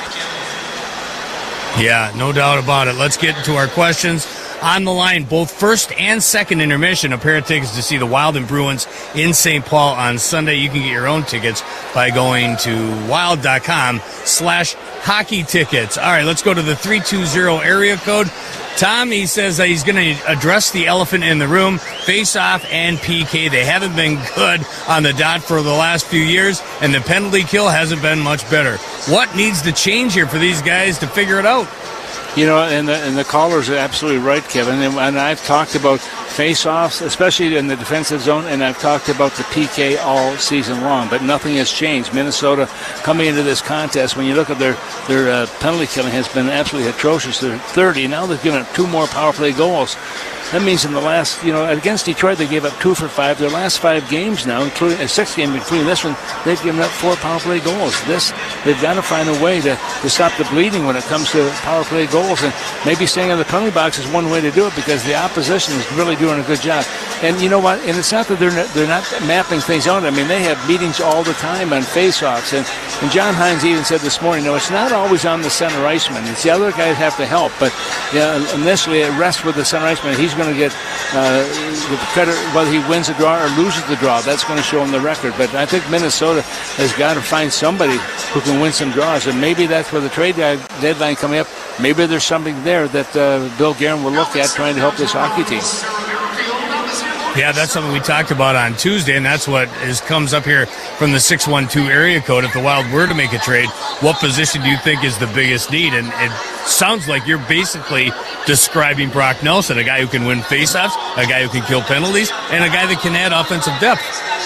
And you're right, Kevin. I have talked about him before because he can kill penalties, he can win faceoffs, and they need somebody of his stature. Big guy also who loves to play the game, Minnesota-born, and he's a guy that I think could, coming into the fold here, certainly could help this team. But I think right now, as we get closer to that trade deadline, and I was talking to Bill Guerin this morning, and he was saying, there's interest out there. There's going to be some deals made, he said, but right now, because we're still a ways from that March 7th deadline, that the price is just a little bit too high in some of these situations. So, you want to play your cards, and you hope you play them right, that when it comes time to pull the rabbit out of the hat, that you make the right deal here. But Minnesota needs some help in those two areas. Brock Besser's another guy. They're looking for a guy to work on that second line as well, and the youngster out of Lakeville area certainly could help this hockey club. But right now there's holes to fill. There's room out there to fill them, but are the players out there that they need, that they want?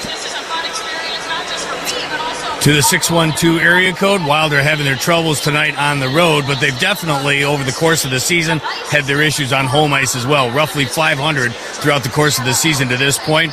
Tom, with 11 home games in the month of March, is this a good thing or a cause for concern for the Wild in their playoff hopes? Well, we'll know at the end of March, Kevin. That's the thing I can tell you right now. But Minnesota has 15 games in March at home, correct? 11 of those games. 11 of the 15 will be at home. And with that in mind, for some reason, they're 500 at home, but on the road, they're number 1 in the National Hockey League. Why is it they can't win at home? And this was a perfect example we saw tonight. They weren't ready stepping on the ice here. It doesn't mean the coaching staff wasn't ready, but the players didn't seem engaged right from the get-go. But Utah, give them credit. They were ready. They came out hot and heavy, a lot of movement, moving the legs, getting the shots away, using the bodies, all the things that coaches want to see from your team when you step on that ice for the first time in the first period. The 612 area code wants you to rub those temples, Tom Reed, and look into your crystal ball. Kirill Kaprizov, Joel Eriksson-Ek, when do you picture them coming back? What do your spidey senses tell you? I don't have a good feeling, to be honest with you, Kevin, right now. I think Ecker probably will come back first. I think he's maybe still a couple of weeks away. We'll wait and see. We're not quite sure exactly what the injury is. They don't tell us too much. We know it's a lower body injury. And, Kaprizov, I have no idea. They had said initially it was going to be, 4 to 6 weeks. Now they're saying, it might be longer than that. And you can't bring them back if they're not healthy. You don't want them having the same type of thing happen before where you're out of it, because playoffs, you may wind up getting that last place for playoffs to be in that position. At the same time, you can win the Stanley Cup by being in that last place, too, with all the playoff teams in there. And St. Louis was proof of that when they were last in the NHL in January 2nd, came back, got number 8 in the Western Division, wound up winning the Stanley Cup in 2019. So it does happen, but how you play. That's why I say when you get down to, 10, 12 games, you want to be elevating your game going up. You don't want to be flat. You don't want to be dipping also, because you're not going to go in place, so we don't have to worry about winning this game. You have to win all the games, especially going into playoffs. You have to keep that energy going. Thank you, Tom. Let's do this again in the second intermission. Right, thanks, Kevin. Tom Reed at Delta Center with part one of the Hockey Lodge Hotline. Tom Reed's Hotline. Someone's going to get a pair of tickets to see the Wild and Bruins come Sunday in St. Paul. Puck drops on that one at 2:52. Yes, a matinee to see Pasternak, Marchand, and the rest of those killer bees coming to Xcel Energy Center. If you don't get that text, you can try again in the second intermission, or you can get off your wallet and go to wild.com/hockey tickets. We'll recap the first 20 minutes in a minute. 8. After all, that's all your kid dreams about. And a strain, sprain, or break doesn't have to take that away. Tria Orthopedic Urgent Care is here for them 7 days a week with no appointment needed. And with Save My Spot, you can reserve your place in line and show up closer to check-in time. With Tria by your side, your body can do amazing things. Visit tria.com/SaveMySpot to learn more. This is Wild General Manager Bill Guerin. I try to be at every Minnesota Wild game, but when I can't, I tune in to Joe O'Donnell and Tom Reed. In the Twin Cities, it's FM 100.3 KFAN. Online, stream it at wild.com or use the official Minnesota Wild app. It's that easy, and they're on the air every night, bringing you Minnesota Wild hockey, exclusively on the Minnesota Wild Radio Network. Papa Roach. This is my last resort. That's what she said. I don't hate. With Rise Against, celebrating 25 years. Rise of the Roach Tour. Rockin' Xcel Energy Center on April 13th. With special guest, Under Oath. On sale now at Ticketmaster.com. Don't miss Papa Roach and Rise Against together on one epic night.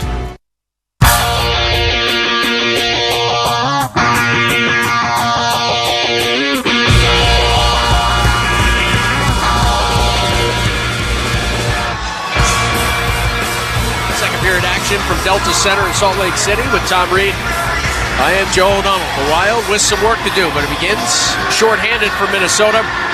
Foligno still in the box for 3 minutes and 15 seconds. Wild from right to left on your radio dial in the second, trailing 2-0. Utah skates from left to right. As Minnesota wins the center ice draw, Tom, they float it down. What needs to change for Minnesota in period two? Well, we're going to see if there's going to be a line change out here to begin with, but they have to come up with a lot more intensity, too. But number one, stay out of the penalty box. This is not helping Minnesota at all. It hasn't all year long, and it's certainly continuing in this game as well. Cooley able to weave in. Now Keller right circle at 2 assists in the first. His pass was nearly stolen by Middleton. Middleton then couldn't get it out cleanly. He was looking to attack shorthanded.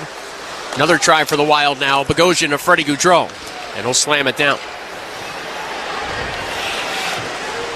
So Lauko and Gaudreau off. Trenyon and Hustadinov out with Faber and Brodin. Logan Cooley lugs it along.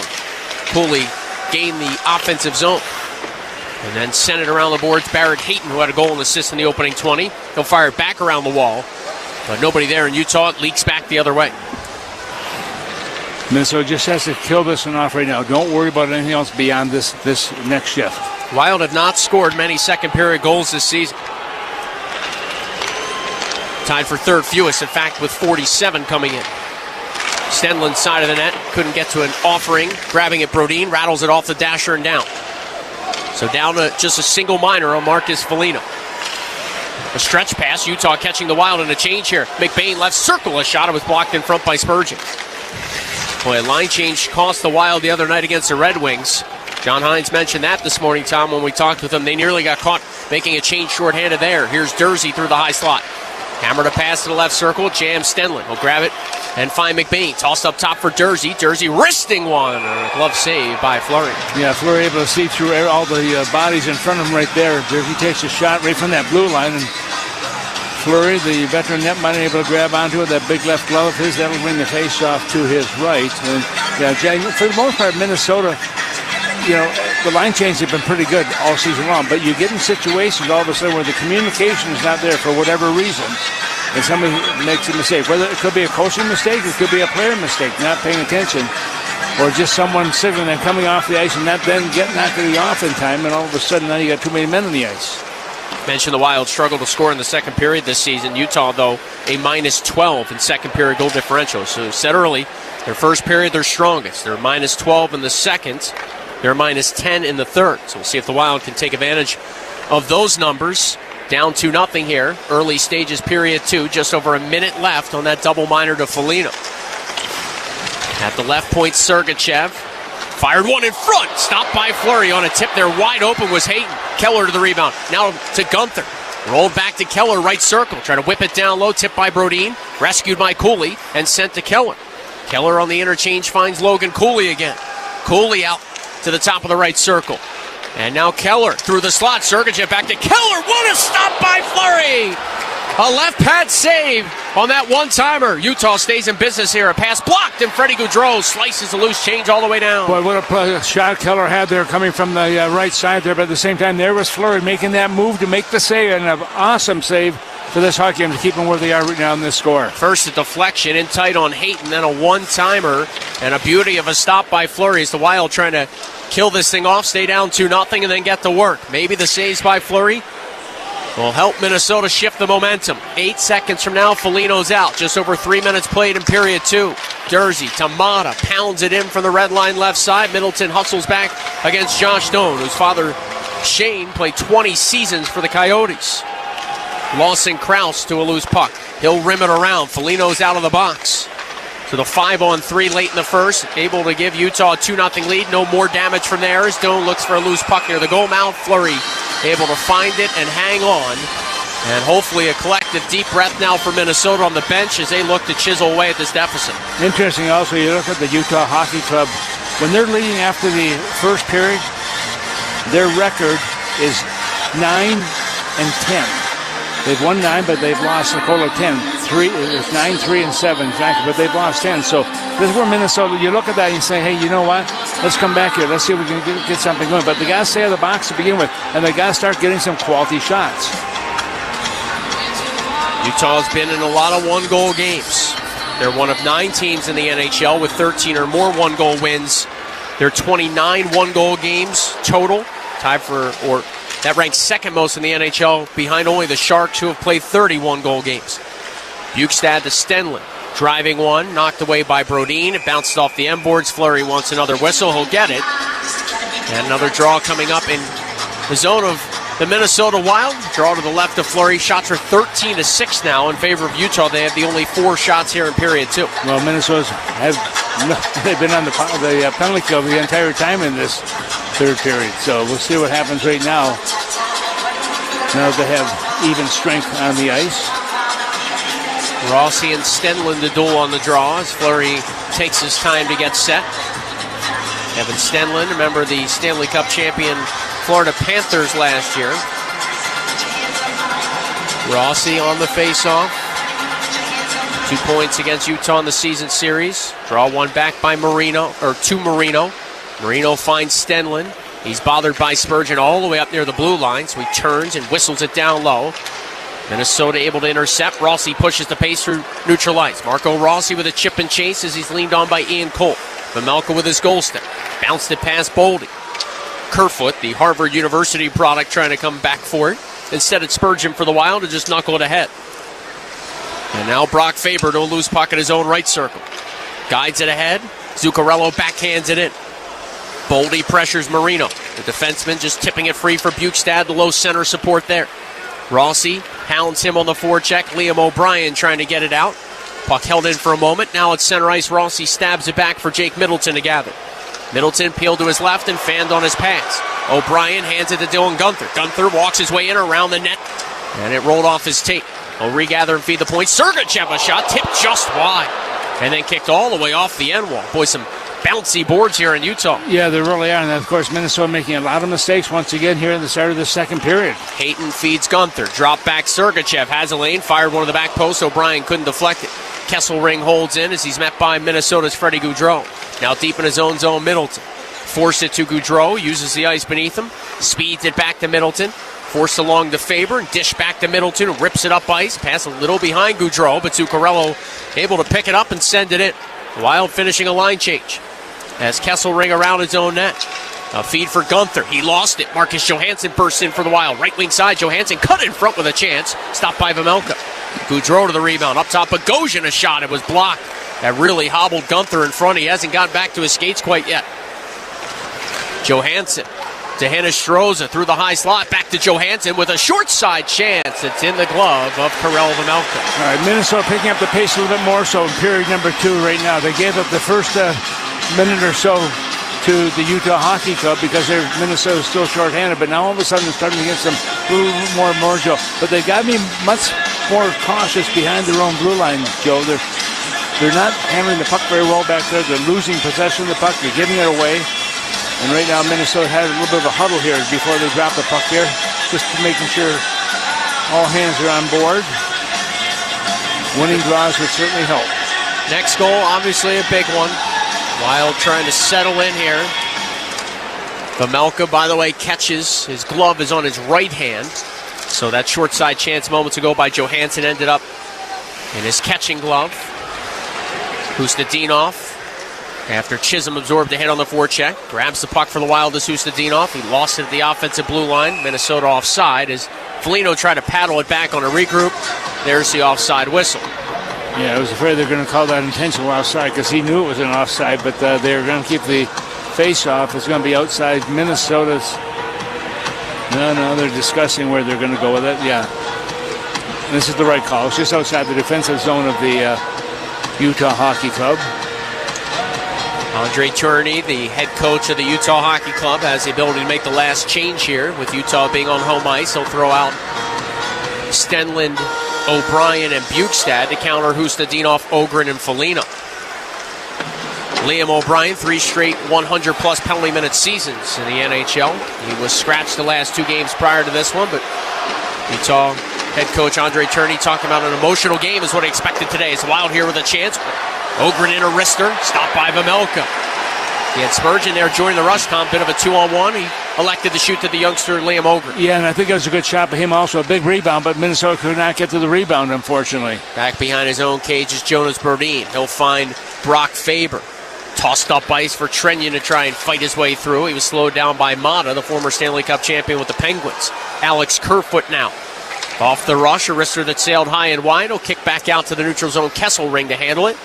Curling it free to Ian Cole. Cole to Gunther. Just inside his own blue line. His pass hits some skates. Trenyon picks it up. Punches it back. Faber goes right back to Yakov Trenyon, who taps in from the blue line right side. 7 minutes gone by in the second. The Wild from right to left on your radio dial, trailing 2-0. In the final meeting out of 4 in the season series.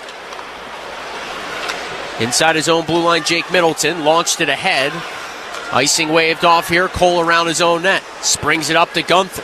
Gunther hounded by Boldy. Boldy took him to the boards. Gunther stays on puck possession. Up near the blue line. Boldy and Gunther continue to battle. It comes to Sergachev, who got past Ross. He fired a shot, stopped by Fleury. And the rebound just trickled away by the Minnesota defense. Boldy now deep in his own zone. Sprays a pass ahead to Rossi. Guided back for the control of Middleton left side. Swinging it through his own slot. Bogosian headmans. Boldy tips in. Vejmelka out with his goal stick. Carved it into his left wing corner. Sergachev to Clayton Keller. Dumped by Boldy. Cooley grabs it. Rattles it free. Doan tries to jar it in. Clayton Keller hustles to it for Utah. Springs it around the Wild end wall. Cooley center. Fanning on it was Keller on a one-timer bid. And the puck deflects into the bench area. On the Utah side of things, and a timeout on the ice. 12:05 to go in the second. Still a 2-0 deficit for Minnesota here in Salt Lake City. You're listening to Wild Hockey, presented by XL Energy. I'm Alex Cooper from Call Her Daddy. I have 2 brand new exclusive channels right here on SiriusXM. First, there's Unwell Music. Fun, feel-good music for the girls. Unwell on Air, the best of Unwell and brand new live daily shows with weekly pop-ins from yours truly. Unwell Music on Channel 3 and Unwell on Air on the SiriusXM app. NHL Morning Skate. I think general managers must sit back in their chairs, Gord, and they must say, okay, if we make a coaching change here, chances are that at least for 10 games, we're more than competitive, and we're probably going to win much more than we lose. Coaches are probably yelling an expletive, right? About, whatever, how that particular trend is going. So you're right. So far, it's like perfect.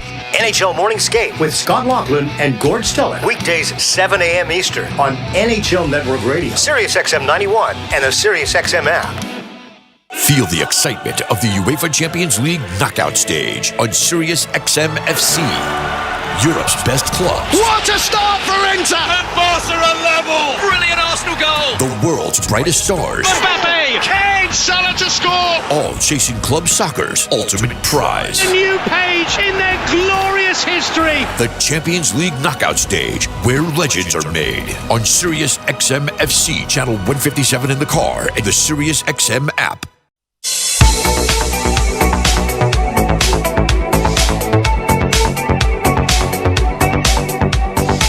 Utah Hockey Club leads with 2-0 in their favor. Both of the goals on the power play once again. Minnesota's had 3 shots in the second period. The Utah Hockey Club has had a total of 6 shots. Right now they have 15-9 in the lead in that department as well. Face-off is going to be to the right of Marc-Andre Fleury, who's stretching out once again in that blue paint area, which he continues to do so every time there's a stoppage of play, and just making sure he's ready and able. Goaltenders get into a routine where they like to do certain things. Joe, each time that there's a whistle there, and right now Minnesota's starting to come back a little bit stronger here in period number 2. And for the first time, at least from what I can tell, the Wild juggling their lines here a bit. Again, we're on the behind the benches, our vantage point here at Delta Center, so hard to see if somebody's missing, if somebody's getting equipment worked on. But right now it's Gaudreau with Boldy and Hinostroza. As Utah came up with a puck on the forecheck, but Schmaltz incidentally played one out to center. Jersey back to handle, and now it's Oli Mata, who hits the red line left side, snaps it in, Fleury out to settle it down, and then push it into the wheelhouse of Faber, who punched the feed right side. Gaudreau up ice for Boldy, a good pass there. Boldy dancing in, trying to fire it through the slot, pinching in Middleton, centered for Boldy, but nothing there as the black sweaters converge, and Doan will headman to McBain. Watched by Faber. Dropped it off. Doan, a shot glove save. Fleury flashing the leather and hanging on. Yeah, Fleury's so focused on this game. He just threw that quick left glove out, as you said before, and makes a save on that one. A little bit of a discussion right by Fleury right now. I think he's having a little conversation. But he's always talking. There's no question about that, Joe. And you watch Minnesota so close to getting shots away, but the Utah Hockey Club really does a good job of conversing together on the puck handler at that time, and Minnesota's not getting a lot of those quality shots they're looking for. Well, Utah's won 5 of 7, and 4 of those 5 wins, they've given up 2 goals against or fewer. And they have been defending much better, particularly on home ice, where they have points in 5 of their last 6 as Sergachev filtered one over the glass and out of play. Comes with 11:01 left in the second. Yeah, Joe, and I know they're saying this is just the first year of Utah, but it certainly is. But it's a transfer team that came from the Arizona Coyotes, who, of course, had a little bit of a problem over the last 3 years trying to pay their bills, and that's why they were finally forced out of the Arizona State facility there. Only held 4,500, but there's big plans here to really open this building up a lot more to more fans as well. They'll be close, I would imagine, to 18,000 when they're done. Officially established on April 18th of last year, the Utah Hockey Club, the SEG ownership group, with Ryan and Ashley Smith at the helm. Gunther, a long wrister. That was blocked by Brodin. Bounces out the center just to finish up the thoughts on the line changes. Johansson is playing now with Rossi and Zuccarello. And again, Boldy with Gaudreau and Hinostroza. Here's Marcus Johansson racing to a loose puck just ahead of Ian Cole. Right side will grab it. Stopping, waiting. Johansson, a wrister. Tipped high and wide by Dylan Gunther. Brodin followed it up. He shoveled it just wide. Kicks all the way out to center ice. Spurgeon has a long way to go. He's beaten there by Hayton, who taps in for Utah. So Spurgeon stopped, reversed it to Johansson, threw his own slot to the weak side D, Brodin, and back to the fellow Swede, Marcus Johansson, who hits the blue line and fires it in. Zuccarello ran into the referee trying to come up with the puck on the forecheck. Kesselring couldn't clear for Utah. Right point for the Wild is Bogosian. On the pop-out play, Johansson got it to Zuccarello, falling down with a wrister. And that was batted away in front and sent out to center ice by Utah. Rossi on a regroup. Cut past the pressure of Bukestad. Marco Rossi darts over the blue line. Feather defeat of Foligno. And reaching in at the last moment was Leon O'Brien to tap that away. O'Brien then wrestled Foligno down. No call. Foligno didn't like it. Puck sent in the Wild zone. Foligno and O'Brien chatting here well away from the play. Chisholm feeds Ogren. Ogren took a healthy hit from O'Brien. The Wild aren't going to like that as Husadinov burst in. And his little backhand, forehand try stopped by Vejmelka. Boy, the intensity ratcheting up here. O'Brien goes for a change as Schmaltz try to feed it over the blue line to Cooley. Broken up by the Wild defense. And it's chiseled around where Ogren just blindly throws it out the center. On a reset, Keller speeds in to Schmaltz. Has a step around Chisholm. Dance to his backhand. Fleury made the save. And a secondary opportunity. Never got through as Ogren lifted Logan Cooley's stick, who's the Deanoff at center. Dropped it off, and this play is offside. Foligno collided with Keller at the blue line. Appeared incidental, even though Utah seemed to take some umbrage with it. Yeah, I think that Foligno's looking for a call, an interference call. It's not going to happen, unfortunately. Timeout on the ice. Halfway home through regulation. The Wild looking for some offense here in Salt Lake City. They trail 2-0 with 8:57 to go in the second period. You're listening to Wild Hockey, presented by XL Energy. Get ready for Minnesota Madness with the Minnesota Wild. Shot. He scores! There's no shortage of action with 11 home games in March. Whether you're craving a Central Division collision or a thrilling visit from the East, the perfect matchup is here for you. Spurgeon out back in. He scores! Buy tickets today at wild.com/hockey tickets. At Anderson, we understand the challenges of builders and contractors better than most. Here's proof from real pros. The best service department is the one you don't need, right? But when you do, I know they're going to be there. The 400 series has earned my trust to the point where we have put it in our own home. When somebody says Anderson, everybody responds quality. Helping builders and contractors craft their legacy. Anderson, the #1 trusted window and door brand. Claims based on 2022 Anderson brand surveys of U.S. contractors and builders. Scoreboard update. Field is starting to take shape in the Boys State High School Hockey Tournament coming to St. Paul next week, starting Wednesday, going through Saturday. Two more teams advanced tonight. Rogers beat Champlin 4-3, and Andover took out Rockridge 3-1.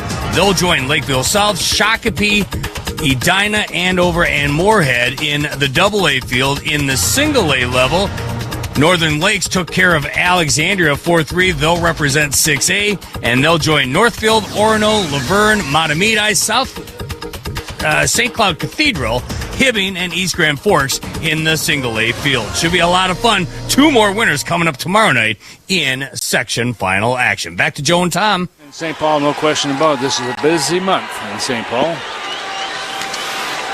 We're back to live action. A giveaway by the Wild. Fleury forced to make a right pad save on Lawson Krause. Well, that was a play by Middleton off the boards there. We put the angle right onto the stick of the Utah Hockey Club. Short to Lauko. Jakub Lauko attacks, churns it behind the net. Ian Cole sweeps it along. Kesselring couldn't come up with it. Second effort, Utah skips it off the dasher and out through center. Here's Doan. Doan over the blue line. Late help coming. Ian Cole, a shot blocker save. Fleury. Trenyon tied up right wing boards. Couldn't get it out. Utah sneaks it down low. Faber waiting for it. Brock Faber carries through his own slot. Feeds Middleton left side. He'll scoop it straight up into the air. Bouncer that goes wide past Vamelka's net. And it's icing on Minnesota. I'm not sure what Minnesota's trying to do here in the second period, but boy, they're not helping themselves right now. They're getting, the quality of the number of shots they've had has been very poor. Well, it can turn around in a hurry, we know that. Well, attention to our season ticket members. We're going to reward you once again for listening all season long with the Forever Wild Reward points. Enter the code F. That's EK as in Ecker, F. To receive 100 bonus points in your account. That offer will end at midnight tomorrow. Well, Tom, I said it earlier. John Hines talked about it. We know what our game looks like. Got to get to it quickly, bring that competitiveness, the focus level, the details. This is not what the Wild's game looks like, no matter who's in the lineup. And that's kind of been the thing that, no matter who's in or who's out, he wants the team to play the same way. Most coaches do. Boldy here being told he can't come onto the ice as the Wild were trying to change as Middleton soared it ahead, but the icing call means Trenyon has to come back on, so the officials took a few moments to sort that out. Yeah, face off to the right of Fleury right now. They're ready to drop it. Lauko off the draw, snaps it from the boards, not out. Marino held in. He'll center, Gunther a drive, blocked by Devin Short. Ends up behind the Wild net. Kerfoot leaned on Faber. Faber helped it free. Devin Shore will charge it out to center ice. Shore had an assist for the Wild on Tuesday, the 30-year-old. As an icing call here on Utah.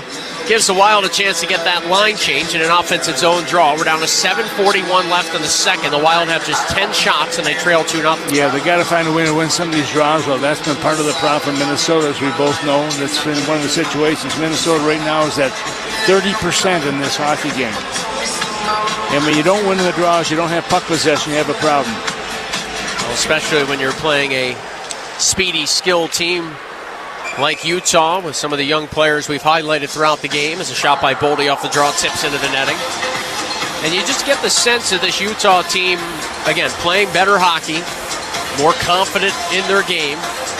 And as maybe early in the year, if you talk to the coaching staff, they'd be like, Utah's a little up and down. They want to play a track meet. Talking to John Hines today, it didn't seem to be that vibe. The scouting report on Utah is much more structured, defending well, and really playing a good, complete game. Yeah, and John talked, what he talked about this morning was true. Having the structure of the game and attention to detail, but we're not seeing that with the team right now.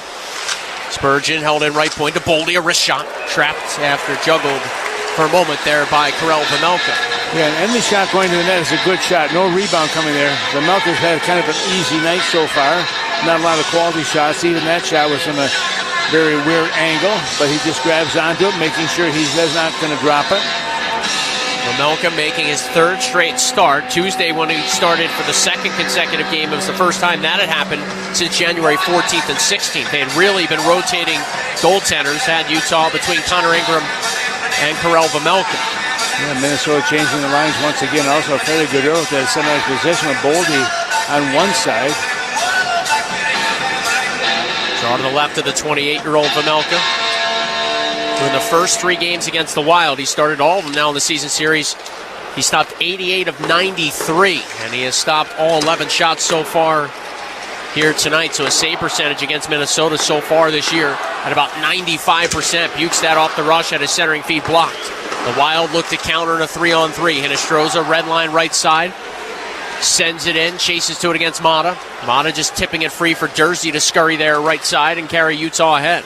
Sean Dursey at the red line, dumps it in over the right shoulder of Fleury. Spurgeon back, help coming from Boldy. Little pass for Brodin, who cuts past some trouble and outlets to Zuccarello.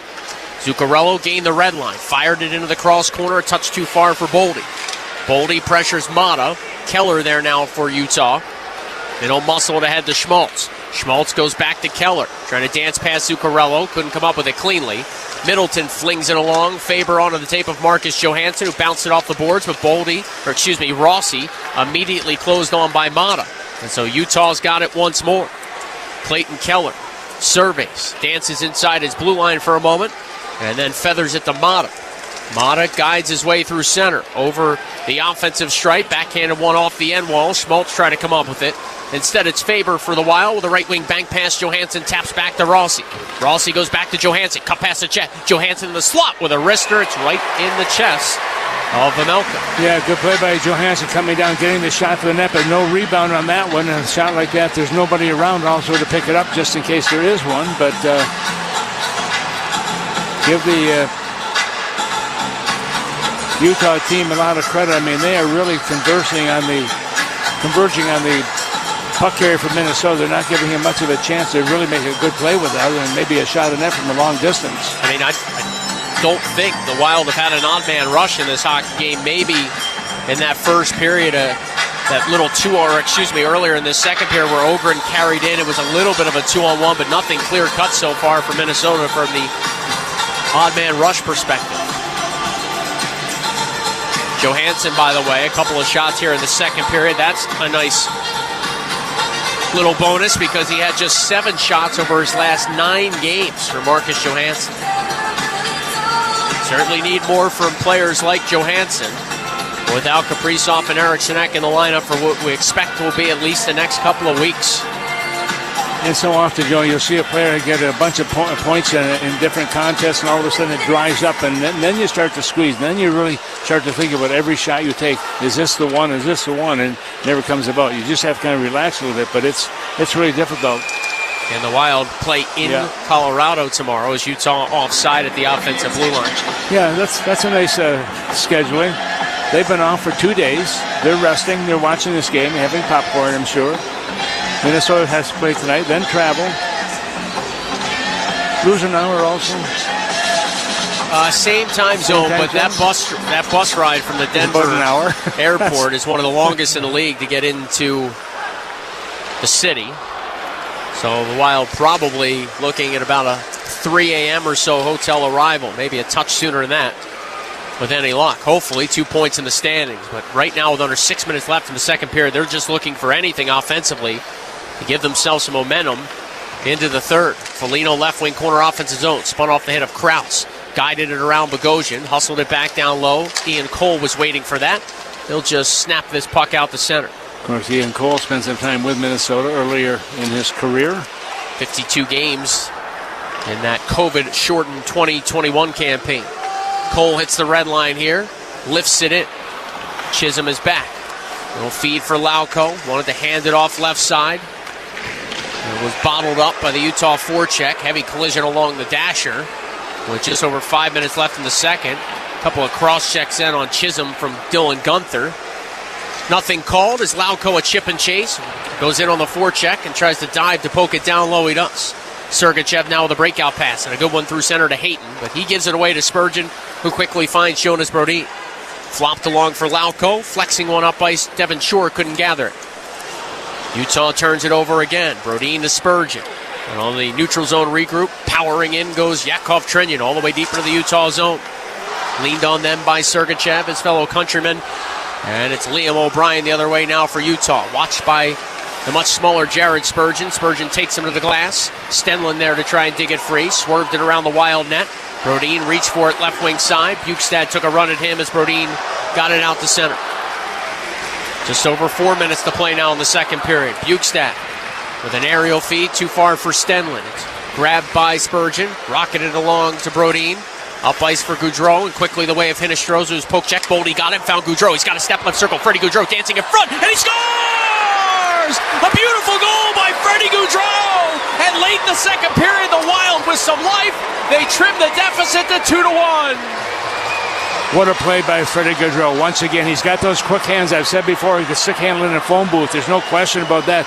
He took that pass, a perfect pass, as he comes in. Boldy doing a good job also out on the ice of that shift, and Freddie Gaudreau just comes in. He just, as he takes that pass also, Joe, you watch him moves towards the center of the ice a little bit, and all of a sudden he just moves off to the left, and he comes in just to stick handling, steps around everybody, and a wide open net. TR, how big are the next 3 minutes and 58 seconds of this period now? They're big, because that's going to give some life, obviously, to that Minnesota bench right now. What they need, they just need a break of some type, a huge goal for them.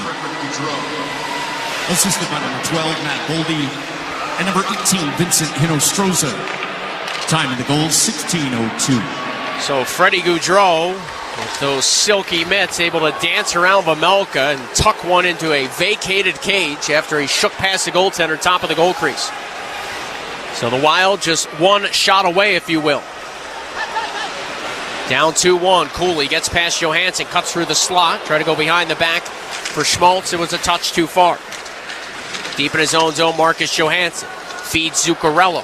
Zuccarello had his own blue line stop, gave it back to Johansson. Barely onside, it's Rossi off the drop pass. Right circle, down low, Johansson fanned on it. He'll get it back and connect with Faber below the goal line left side, but he's checked immediately, and Kesselring leads Utah ahead. Michael Kesselring bursting past trouble. Kesselring trying to split the D. Middleton forced him off the puck. Fleury with his goal stick knocked it away then from trouble. Under 3 minutes to go. Second period, Doan a long shot. Through some traffic, Fleury found it with his right pad. Rossi then blew a tire. Back to try and grab it, Faber. He's wrestled off the puck, dancing out in front. Good stick by Middleton. Blocked the cross-crease pass from Lawson Krause. Boy, that's who you stick down on the ice, gets a piece of the puck. Utah stays in business. Mata to Doan. Doan works his way in, right wing corner offensive end. Utah getting the momentum right back here in the offensive end. Dursey at center point. Feeds Doan, right circle. Shot to the back post, whistled wide. Mata to gather off the wall. Ole Mata skates up near the blue line. Weaves to his right. Zuccarello pressures him. It's handed along then to Doan. Doan faked the pass to McBain and then fed it to Dursey. Dursey a shot, they score.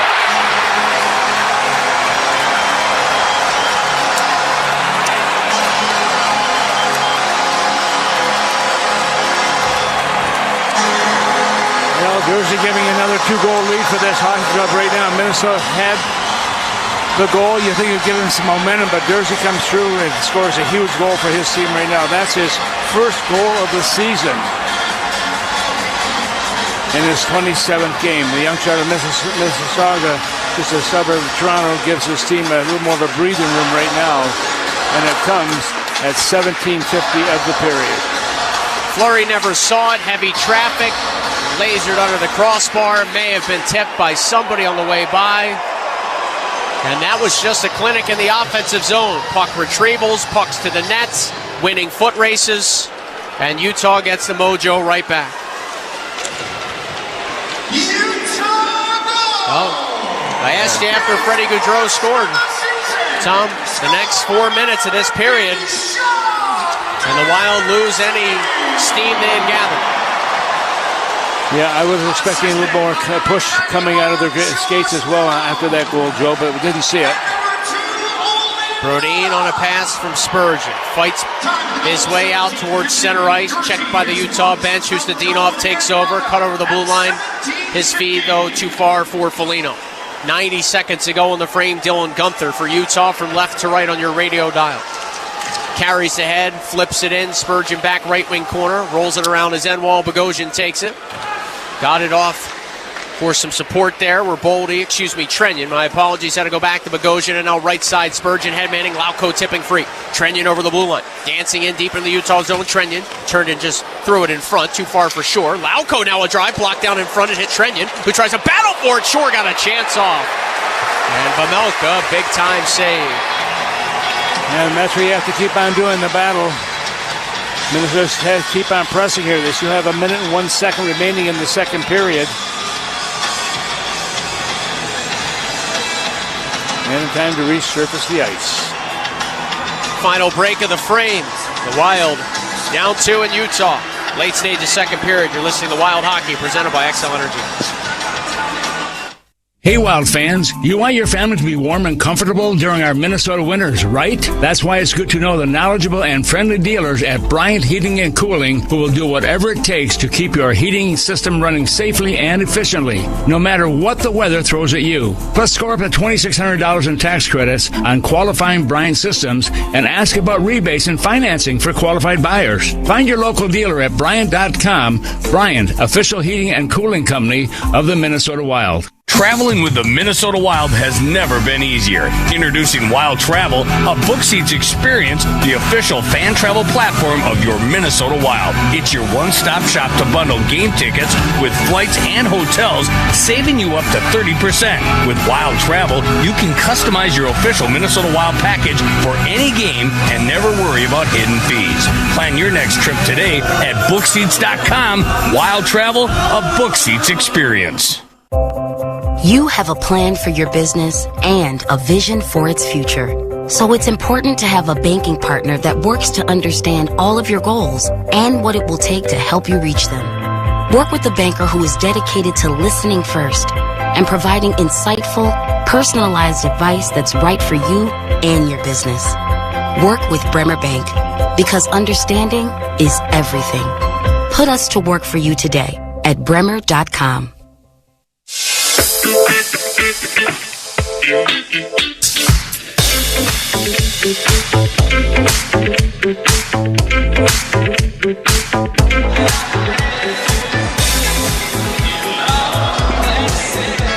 Yeah, 101 to go here in period number 2. And if in consolation, Joe, I look at that third period. Minnesota has scored 65 goals in that third period. We'll see if they can gather a few more here. They're going to need it, obviously, to get any points out of this game.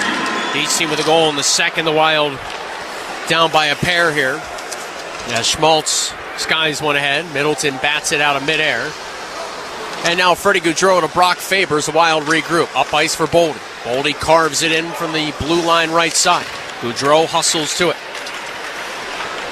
Body check by Hinostroza. Tries to come up with it. Unable to do so. Sergachev now just filters it out to center. Middleton waits a few moments, shoves it back in. Under a half minute to go in the second period. It's John Marino, who was traded from the Devils in late June. He'll start the breakout along. Middleton now turns to gather. Bounced it off his end wall. Left wing corner Marcus Johansson with 15 seconds to go in the period. Johansson cut around his net. Gained some steam through center. Marcus Johansson darted past the check. Lost it. Tried to get it back. Too many black jerseys around Krause to feed it free. McBain bumped by Middleton. He'll get it out to center, and that's going to take us to the end of period 2. Well, each team with a goal in the second period, but it still gives a lead by 2 to the Utah Hockey Club as we head to the locker room right now. Shots right now after 2 periods have the Wild with 14 shots, 20 shots coming off the sticks of Utah. Tom Reed's hotline comes your way after this break. Through 40 minutes in Salt Lake City, the Wild trail by a pair. You're listening to Wild Hockey, presented by XL Energy. The NFL's top draft prospects are ready to show their skills at the 2025 Scouting Combine. The most dynamic player in college football, Travis Hunter. And SiriusXM NFL Radio will have exclusive interviews with prospects, head coaches, and general managers as they prepare for the NFL Draft. There is a surplus at certain positions this year where, hey, if we don't get one free agency, it's pretty deep in the draft. Coverage continues all week on SiriusXM NFL Radio Channel 88 and the SiriusXM app.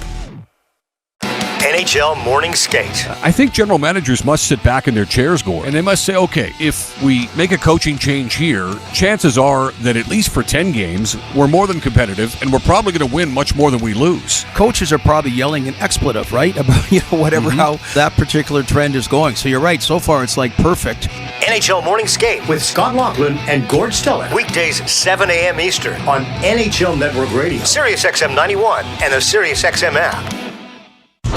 Hockey 24/7 on SiriusXM NHL Network Radio.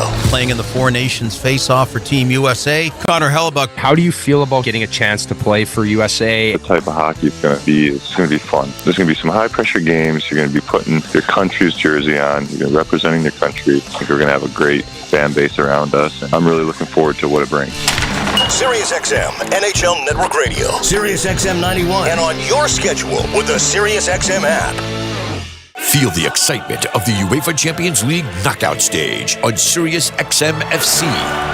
Europe's best clubs. What a start for Inter! And Barca are level! Brilliant Arsenal goal! The world's brightest stars. Mbappe! Kane! Salah to score! All chasing club soccer's ultimate prize. A new page in their glorious history! The Champions League knockout stage, where legends are made. On SiriusXM FC, channel 157 in the car, and the SiriusXM app. From in the crease to in the locker room. Four Nations Team Canada Face-Off Associate GM Jim Nill. You as a manager view goaltending going into the tournament in February. We're talking about 2 of the guys that won Stanley Cups and play in those type of pressure games. That's a pretty good resume to have. So we're pretty confident with it and pretty confident with the team that we're going to have playing in front of them. SiriusXM NHL Network Radio, SiriusXM 91, and on your schedule with the SiriusXM app. The big names are on NHL Network Radio. Devils head coach Sheldon Keefe, you decided to jump right back into it. New Jersey Devils reached out really within an hour or so of the news coming out of me being let go. And the more I got to know Tom and his vision for the team and seeing the situation, it was a tremendous opportunity that I couldn't let pass by. SiriusXM NHL Network Radio, SiriusXM 91, and the SiriusXM app. It's time for Tom Reed's Hotline. Text in your comments or questions to 64686. You can win fabulous prizes, including dinner at Tom Reed's Hockey City Pub or Wild tickets to a future game. And now, Tom Reed's Hotline. Well, there was a glimmer of hope there when Freddie Gaudreau scored his 12th of the season, cut the lead in half, 16:02 of the second. But a minute 48 later, the Utah Hockey Club regains their 2-goal cushion. They lead the Wild 3-1 after 2 periods of play. Get those questions in. You know how it works. Text us, 64686. You can be rewarded with a pair of tickets to see the Wild and Bruins on Sunday at XL Energy Center. Get your tickets at wild.com/hockey tickets. Not much has gone right in this hockey game, Tom, although that Goudreau goal was a thing of beauty. Yeah, it really was. I mean, he's got quick hands. There's no question about it. We've seen him time and time again also when they had the shootouts and how good he was a few years ago when he was scored. I think he led the league in the shootout goals that year, Kevin. But this has not been a picture game for Minnesota at this point. Now, we'll see what can happen in the third period. And things can change in a hurry. I'm sure they're in the locker room right now. They're not very happy with what has happened over the first 40 minutes. And getting that goal is a big plus for Minnesota, but you want to be able to contain it and do something with it. And like you said, just a minute and 48 seconds later. 148, yeah. 148, they come back into it and get a goal from a guy who scores his first goal of the season. That tells you something as well. So Minnesota just doesn't seem to have the mojo in this game that we've seen when they were on a roll here, playing a lot of good, solid hockey. A lot of giveaways, turnovers, poor passing, a lot. But I tell you, the one guy who's stood tall here is Fleury. He's been exceptional because he's been tested many times. Well, let's start there from Scott in Oakdale. He agrees Marc-Andre Fleury has been playing great tonight and has been outstanding through the bulk of the season, especially lately. Tom, going down the stretch in the final 24 games, would you lean on the flower a little bit more? Well, he may have to. I'm sure the Justice are going to play tomorrow. It's hard for a goaltender to play two in a row, especially with the travel and everything else. They won't get in, like Joe said. We won't get in probably till 1:30, 2 o'clock in the morning. By the time we get to from the airport down, it'll be later than that. So it will be interesting. But I think they'll look at him a little bit more and see how he feels. And I think he'd like to play more also. I mean, Minnesota's down to, this is game number 58 for Minnesota. So after tonight, 57 to go. And, excuse me, not 57. I'll 23, I believe, after tonight. But, the thing is, when you play at 58 games and you're where you are, Minnesota has been very fortunate, I think, a lot of their games here. But they're playing as a team. Right now, I don't think I'm seeing a lot of good things happening with the team. They seem just a little bit jumpy for whatever reason. And, of course, this team here in Utah has really come front and center to be one of the very young, good teams in the NHL. To the 612 area code, you know you're out without Kirill Kaprizov, you're without Jules Eriksson. Not sure when they're coming back, but we do know after the weekend, Ryan Hartman will be back in uniform. His suspension will be done. Could that be a spark that helps this team once we get him back on the ice? Yeah, Kevin, I think you're looking for anything to be a spark right now, and I imagine he may even go to that Sunrise position coming back in, but he's going to be a little bit rusty also. You can practice all you want, but he'll get back into the fold here. His 10-game suspension was reduced to 8 games, so he still has a few to go, obviously, but he'll make his way. I think Seattle will be the next game he'll play for Minnesota, but he's got some experience. He's a veteran player. He knows what it takes. He knows he's got to behave himself, because the next time he gets suspended, they may not be as lenient on him as a lot of people think he should have been. But at the same time, we'll see what happens here right now. But I asked that question to the coach this morning, and he kind of looked at me and he said, well, he's a veteran player and he knows what he has to do, but obviously he has to do it. That's for sure. From the 612 area code, Tom, the Utah Hockey Club. That's what they're going by this year. There's talk about potentially keeping this name next year or moving on to something else like the Yeti or whatever it might be. What's your preference? Would you like to see something new, or are you like Mr. Fallness and the Utah hockey name has kind of grown on me? It's grown on me also. I was a little suspect at first, but I mean, you talked about it's easy to remember. It also kind of puts them on the map a little bit more so as well. So it's been kind of fun. I know they had about 10 different names that they're looking at initially. I think the Wolverines are one of them, and they had all kinds of stuff going on here. But they say the fans are going to vote after the season. They'll have if they change the name, obviously, they may change the logo. We'll see what happens here down the stretch here. But this is a great area. They have 222 sunny days here in this area, they were telling me today. And when you look at the mountains and you look at the white caps on those mountains, I mean, that's a long way up. But boy, it's a beautiful city. Yeah, no doubt it is. And it's a great to see them there, and especially out of the the situation they were there in Arizona. Hopefully they get a team back under different ownership, but it's nice to see them thriving there in Salt Lake. Let's take folks behind the curtain. Chuck in Montgomery wants to know, what's the travel situation for the broadcasters, Tom? You and Joe, do you travel separately from the team, or do you get to ride the charter? Oh, we travel with the team. They sit us near the back of the airplane, which is great. And at the same time, we're part of the team. We stay in the same hotels. When we get into the playoffs, it might be a little bit different hotel-wise because sometimes they're overbooked and things like that, so we can change. But for the most part, all year long, we travel with the team. They take good care of us. Here's another good one from the 612 area code. We just assume everybody knows all about the great Tom Reed. The 612 area code wants to know, what kind of a player were you, Tom? How would you describe yourself in your NHL career? Underpaid. That's a great answer.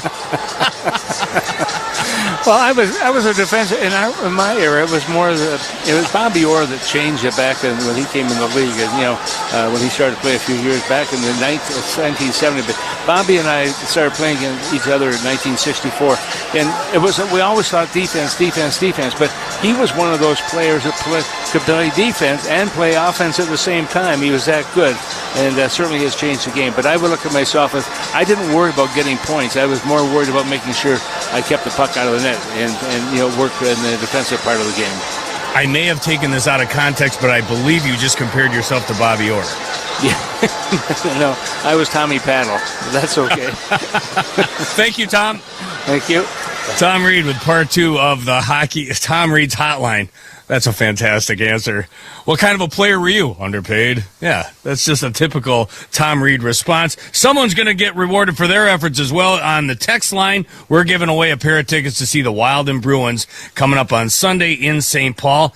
Matinee hockey at XL Energy Center. Nothing better than that. Puck will drop at 2:52. We'll take the air about 2:15 on Sunday afternoon, so hopefully you'll join us. If you don't get that text, please remember, you can always log in, wild.com/hockey tickets. Wild trail the Utah Hockey Club 3-1 after 40 minutes of play. Full recap is next. This is Wild Hockey presented by XL Energy.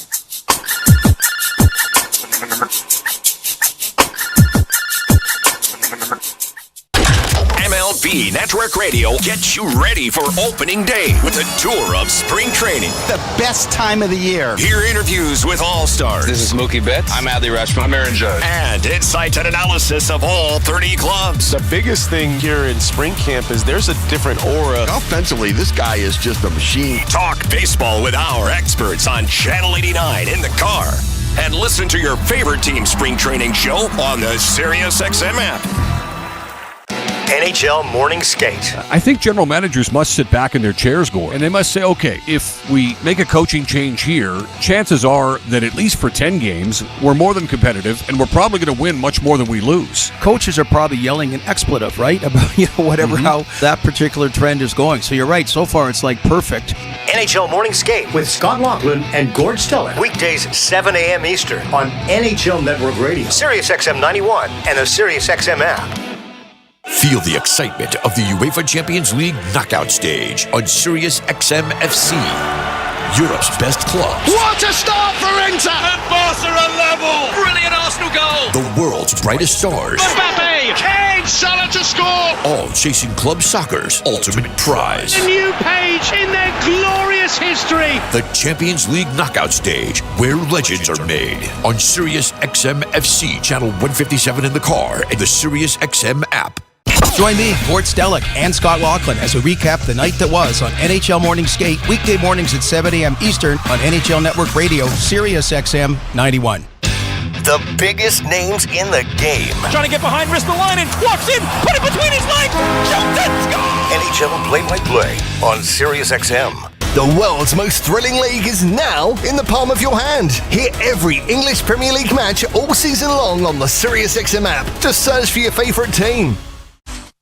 Wild fans, Minnesota-based and family-owned Old Dutch Foods has been creating taste sensations for generations of hometown Wild fans for over 90 years. Stock up on your favorite Old Dutch game day snacks at your local grocery stores to make game day a win. Old Dutch is a proud supporter of Wild hockey. Let's go Wild! Old Dutch potato chips. Old Dutch, the snappy chips. Old Dutch, quality lives here. Snappy Old Dutch potato chips. Wake up at 5. Lace up their skates. You want to see them win state. After all, that's all your kid dreams about. And a strain, sprain, or break doesn't have to take that away. Tria Orthopedic Urgent Care is here for them 7 days a week with no appointment needed. And with Save My Spot, you can reserve your place in line and show up closer to check-in time. With Tria by your side, your body can do amazing things. Visit tria.com/SaveMySpot to learn more. At Fisher Investments, we may seem like other money managers, but we're different. Are you really that different than the rest of us? We are.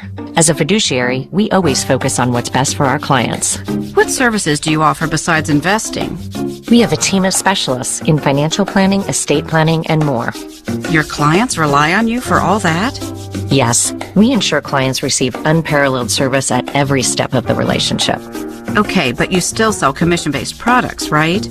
No, because we believe that's a conflict of interest. We prioritize service over sales goals. So, then how do your fees work? We have a simple and transparent fee that's a percentage of our clients' portfolios.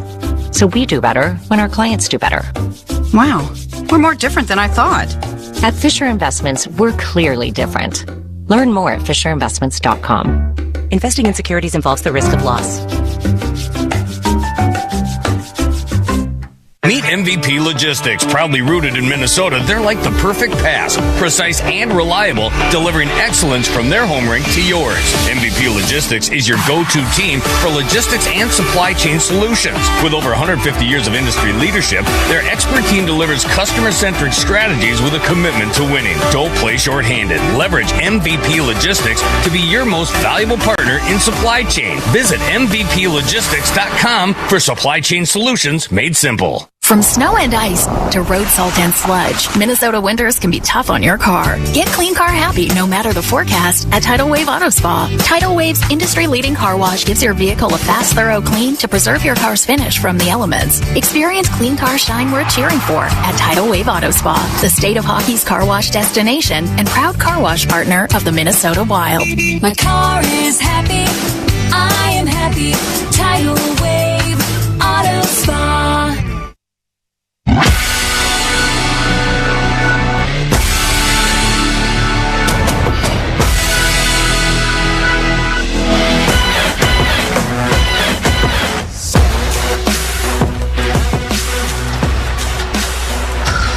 Third period from Salt Lake City with the Wild trailing 3-1. Minnesota, 6 multi-goal comeback wins this season near the top of the league. They're going to need some magic here to try and get back in the win column after seeing their 3-game winning streak snap Tuesday against Detroit. Joe O'Donnell, Tom Reed with you. All right, CR, what do the Wild need to do to crawl back into this one? They need to execute. They got to stop making the little mistakes they're making. It was turning into big mistakes. Minnesota, in that third period, when they're trailing after 2 periods, they've gone 4-13-2. So they have picked up some 4 wins and a couple of points extra as well. So just come out and just play the game they know they can play. The Wild just 14 shots through 2 periods on 31 shot attempts. Minnesota from left to right on your radio dial in the third. Utah skating from right to left as Boldy carries in, finds Goudreau, the goal scorer for the Wild tonight. A shot was blocked by Sergachev. Rims it around, Keller tosses it out through center. Faber took a look and then came back to gather before connecting with Jake Middleton. It's handed back along to Faber, right side, as both teams finish a change. Now Matt Zuccarello carries along, hits the red line left side, slams it in. Grabbing it, Johansson, deep in the offensive zone, trying to spin off a hit. Johansson poked it around. Zuccarello hustles to it, sped it to the right point. Faber, a long shot, dropped by Vejmelka for a moment, and then he gobbles it up. Yeah, he wasn't sure where that puck was at that point. You could see him looking around. Good shot coming from the point position. And Faber doing that good job to get it right to the net, and that's what Minnesota's got to do. They got to get bodies in that blue paint area and get some shots away and see if they get some deflections in. Shots in the second period were 11-8 in favor of Utah. Off the draw. Utah merging for a moment. Mata rolled it around. Dursey, whose goal minutes or moments after Freddie Gaudreau scored for the Wild, gave Utah another 2-goal lead. He had man, but Minnesota's back to gather. Now they're on the attack. Johansson feeds it left side. Faber dances all the way down low. Brock Faber cut out in front. It was jabbed off his tape at the last moment. Johansson covering back at the point. A long wrister, bounced wide. McBain will gather it and just chop it off the boards and out the center. Middleton lofts it back in. It's knocked down by Dursey, who rumbles ahead. Sean Dursey at the offensive blue line. Now Kerfoot, left wing corner, bothered by Declan Chisholm. Rossi charges to the loose puck. Zuccarello able to get it out the center, but not very far. Gunther walks his way back in for Utah. He'll play it to the right wing boards for Barrett Hayton. Back to Gunther. Not much on his one-timer from the slot. And Middleton clears safely ahead. Yeah, good play by Middleton. Just get the puck down the ice. You're going to call an icing call on this one. That'll bring the faceoff back deep in the Minnesota zone. And that's, Joe, once again, if they can get that next goal, I mean, that will really, things open up for Minnesota. I do believe that. But at the same time, if they give up another goal, then they're going to be really in their heels on this one. Draw coming to the right of Fleury, who on the road this year, 9-3-0 with a 2.25 goals against average. Utah able to win the draw back. Cole sent it down low, ends up in the Wild slot. Hustadinov had it, lost it. Kerfoot couldn't gather it. Foligno forces the issue out the center, now gains the offensive blue line. Goes rink wide for Ogren. Liam Ogren cut it down below the goal line. Hustadinov had it poked free, and Ian Cole will turn to his left and then snap a pass out to the neutral zone, where Declan Chisholm waits for it. The Wild defenseman from Bowmanville, Ontario, churns it in.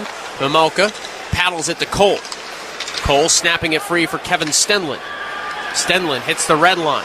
Stenlund now into the Wild slot with a toe drag move and a wrister, and that's deflected way up into the netting. And a whistle. 2:40 gone by in the third. Well, join us for our next Gen game presented by Fanatics when the Wild will host the Bruins on Sunday afternoon. Get there early for pregame festivities. The first 3,000 kids under the age of 12 will receive a Wild wall sign. Get tickets at wild.com/hockey season. Face off to the right of Marc-Andre Fleury, oldest player in the National Hockey League. But he's playing like a young guy right now in this game. He has certainly given the Wild a chance. A couple of big-time saves when the game was 2-0.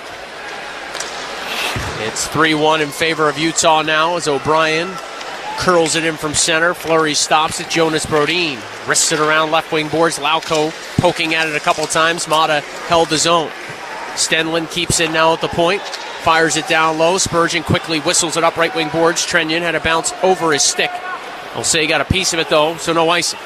Mata back, run into by Lauko. As Sean Dursey lugs it ahead and feeds Stenlund. Big forward, carries along, dropped it off for Keller as Utah finishes a change on the fly. Keller sprung it around the Wild end wall. Schmaltz checked by Trenyon. That allows Middleton to gather. A little sneaky pass for Freddie Gaudreau as he'll dart over the blue line, banged it down low, got to it himself. But he was dealt with by the poke check of Amelka, so nothing there. Cooley tries to skate the other way. Logan Cooley to the back post. And they score. Nick Schmaltz makes it 4-1.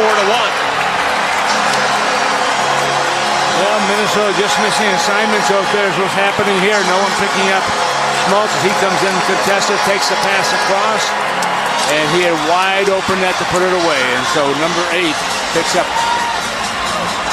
his 12th goal of the season. He had a breakout year in Chicago when he was with the Blackhawks, and one of his teammates out there was Patrick Kane. The other guy was Ryan Herman, but he is really fulfilling what I think a lot of people thought he could do in a game like this one also. But right now he gives his team a lot more breathing room as it becomes a 4-1 lead for the home team.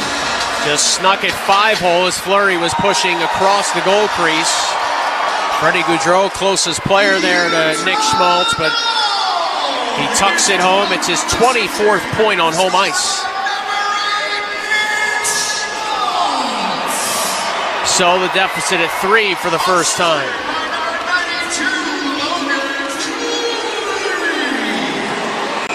And that came after Gaudreau, Tom, tried to use those bouncy end boards that we talked about. He drove it wide intentionally, cut around the defender, and got to that bounce off the end wall. Just couldn't kind of finish it in tight. Yeah, a lot of times in the morning you'll see the players come out and see how the boards are reacting to certain situations, and by doing that you get a much better feel for it.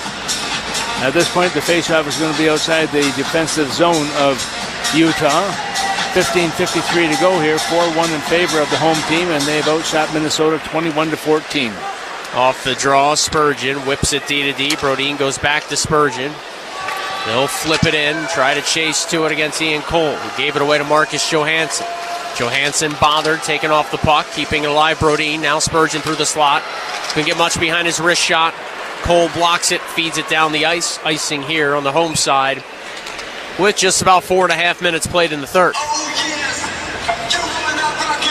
And that'll bring the faceoff back deep in the Utah zone once again.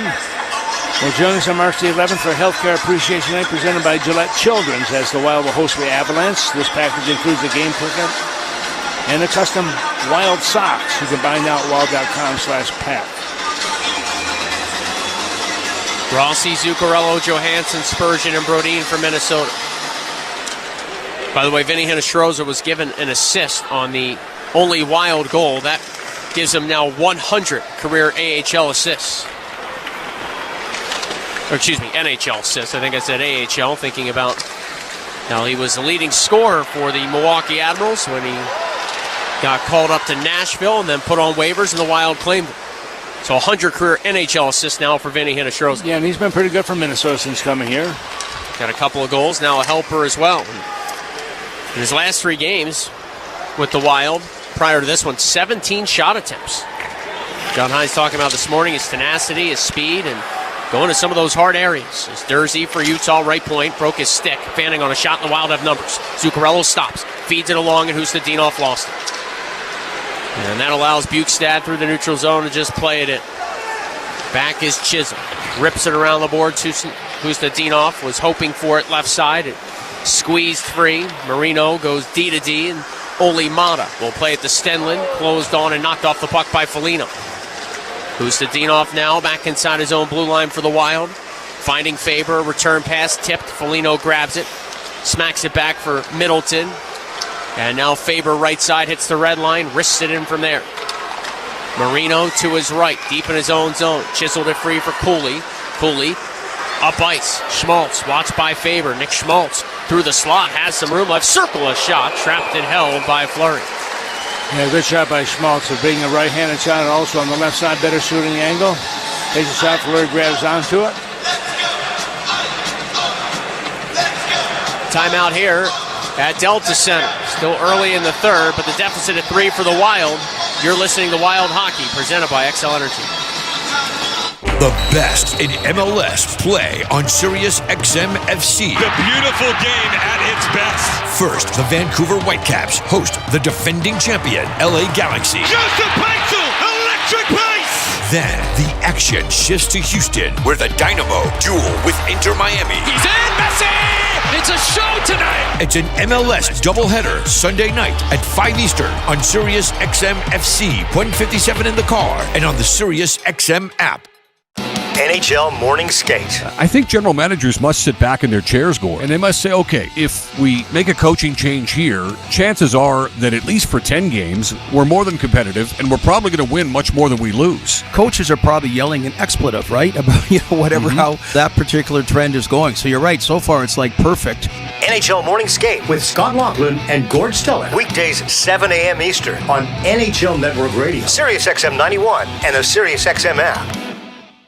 Join me, Gord Stellick, and Scott Laughlin as we recap the night that was on NHL Morning Skate, weekday mornings at 7 a.m. Eastern on NHL Network Radio, Sirius XM 91. The biggest names in the game. Trying to get behind, wrist the line, and walks in, put it between his legs, shoots it, score! NHL play-by-play on Sirius XM. The best hockey lives here. Burns gets it back, stick handles to the backhand, moves in front, score! NHL play-by-play on Sirius XM. Well,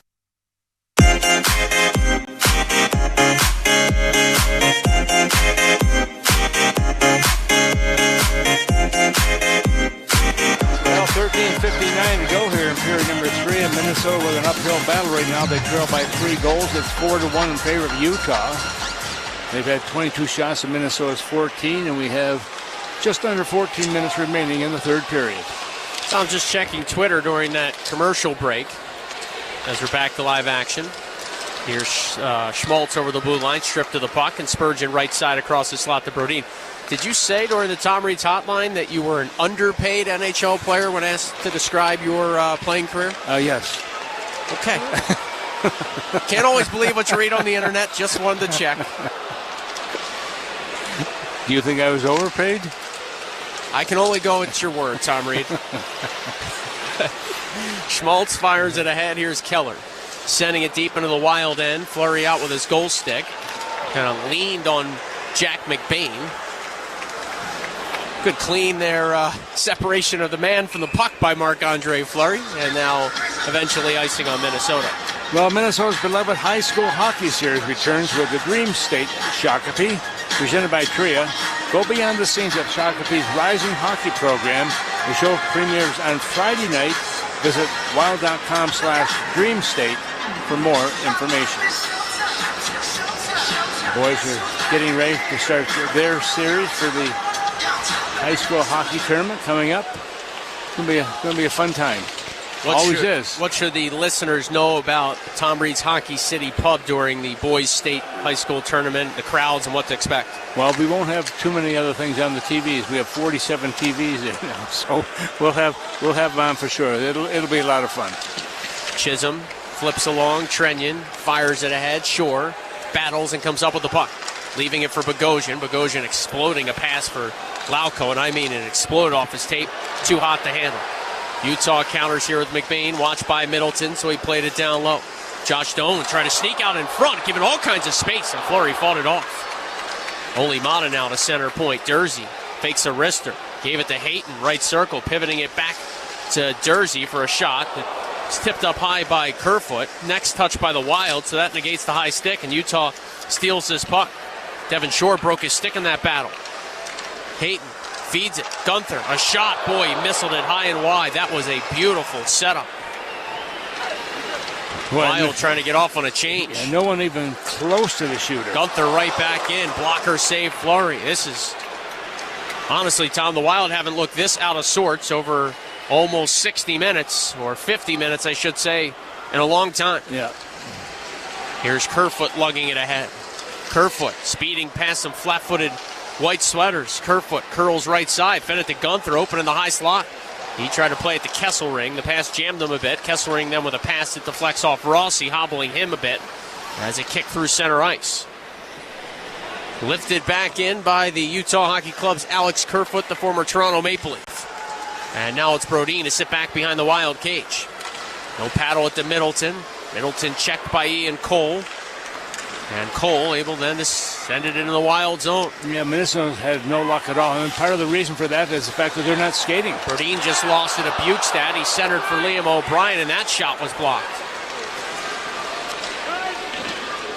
I mean, Minnesota with no pace to their offensive game is Spurgeon now able to take over. He'll get it up top. Brodin, a long shot blocked in front. That hit Husnadinov. And Marino just scoops it along for Logan Cooley. Yeah, Minnesota's had no chance to get any rebounds at all today. Cooley now hoping for Keller. Keller darts free. Dropped it all the way up top, Sergachev. Fake the feed to Cooley. Wristed one to tip. And they score. And Fleury slams his stick into the goalpost as Clayton Keller wide open in front. Backhands it home off that ricocheting chance. And it has gotten away from the Wild officially. It's 5-1 Utah. Yeah, Clayton Keller does a nice job of just coming all by himself on the far side there also, and gives his team a commanding lead in this hockey game by 4 goals on their 27th shot of this hockey. Almost doubled Minnesota's shots in this one. But make no mistake, their captain does a good job of just securing that puck and giving credit to his teammates there also. He was named the captain this past October for this hockey club, the first ever captain for Utah, but that is goal number 22, ties into the lead in that department. Tuesday had a goal and 11 shot attempts. Keller with 3 points here tonight. And now 7 points against the Wild in 4 games for Clayton Keller. 4 goals and 3 assists. That's his 4th career goal against Marc-Andre Fleury. Sergachev headmans. McBain over the blue line, stops, tries to hand it back. Doan a shot, tipped wide in front. And Tom, regardless of how the next 10 minutes, here's a giveaway. A shot by Doan, fought off by Fleury as Hinostroza put it right on the tape of Josh Doan, and Fleury had to save his team's bacon again. He is not happy, I can tell you that. He came and got the puck in the horn and just on a backhand shot, just got rid of it down the ice. So. 9:56 left. It's all Utah. The Wild on the road, down 5-1. You're listening to Wild Hockey, presented by Xcel Energy. As the official partner of the Minnesota Wild, Enterprise is ready to go that extra mile. We're dedicated to the most dedicated fans in the game. And with us on your team, you can move forward with confidence, knowing we've got your back. We're always available with mobility solutions, whether you need a rental, replacement, truck, or even tailored business strategies. He scores! At Enterprise, your goal is our goal, and we're ready with the assist. The Royal Golf Club is the Twin Cities' newest private club and the official golf club of the Minnesota Wild. Designed by legends Arnold Palmer and Annika Sorenstam, the Royal Golf Club features an 18-hole championship golfing experience along with world-class dining and club amenities. The Royal Golf Club, located just minutes from downtown St. Paul, blends a unique private club sophistication within a relaxed, natural setting. If you'd like more information about Royal Golf Club and limited membership offers, please visit RoyalClubMN.com today.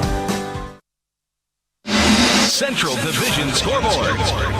How about this final from Music City? The Nashville Predators take down the Winnipeg Jets. 2-1 is the final. UC Saros, 23 saves in the win, stops the Jets' 11-game win streak dead in its tracks. Elsewhere in the Central Division, the Blues put 5 on the board in D.C. They take down the Caps 5-2. Nothing for Alex Ovechkin. Elsewhere in the Central, you have, in progress, the Golden Knights with a 5-3 lead at home against the Chicago Blackhawks. Also of note, Cole Caulfield scored an overtime winner. Canadians beat the Sharks 4-3. Back to Joe and Tom. Now we've got 9:56 to go here in the remaining moments of this hockey game. Minnesota trailing by 4. Is it possible? Yes. Is it probable? Probably not. Not the way Minnesota's executed tonight. They've not done the things that John Hines talked about this morning, Joe, and the execution and the attention to detail and the pressure. And we're not seeing that at all. Minnesota can't get any rebounds. There's none to be had for them. And just looks like Utah has their way with Minnesota right now. Yeah, it's really look like the slower team for a lot of this game. Yeah. I mean, every time they get a puck, it's taken away. They're turning and chasing. They haven't had much through the neutral zone in this hockey game. You got to credit Utah. They came ready to play, and they took advantage of some power plays, as O'Brien just took a healthy run at Middleton. Carrying over the blue line now is Nick Bukestad, forced by Middleton around the net.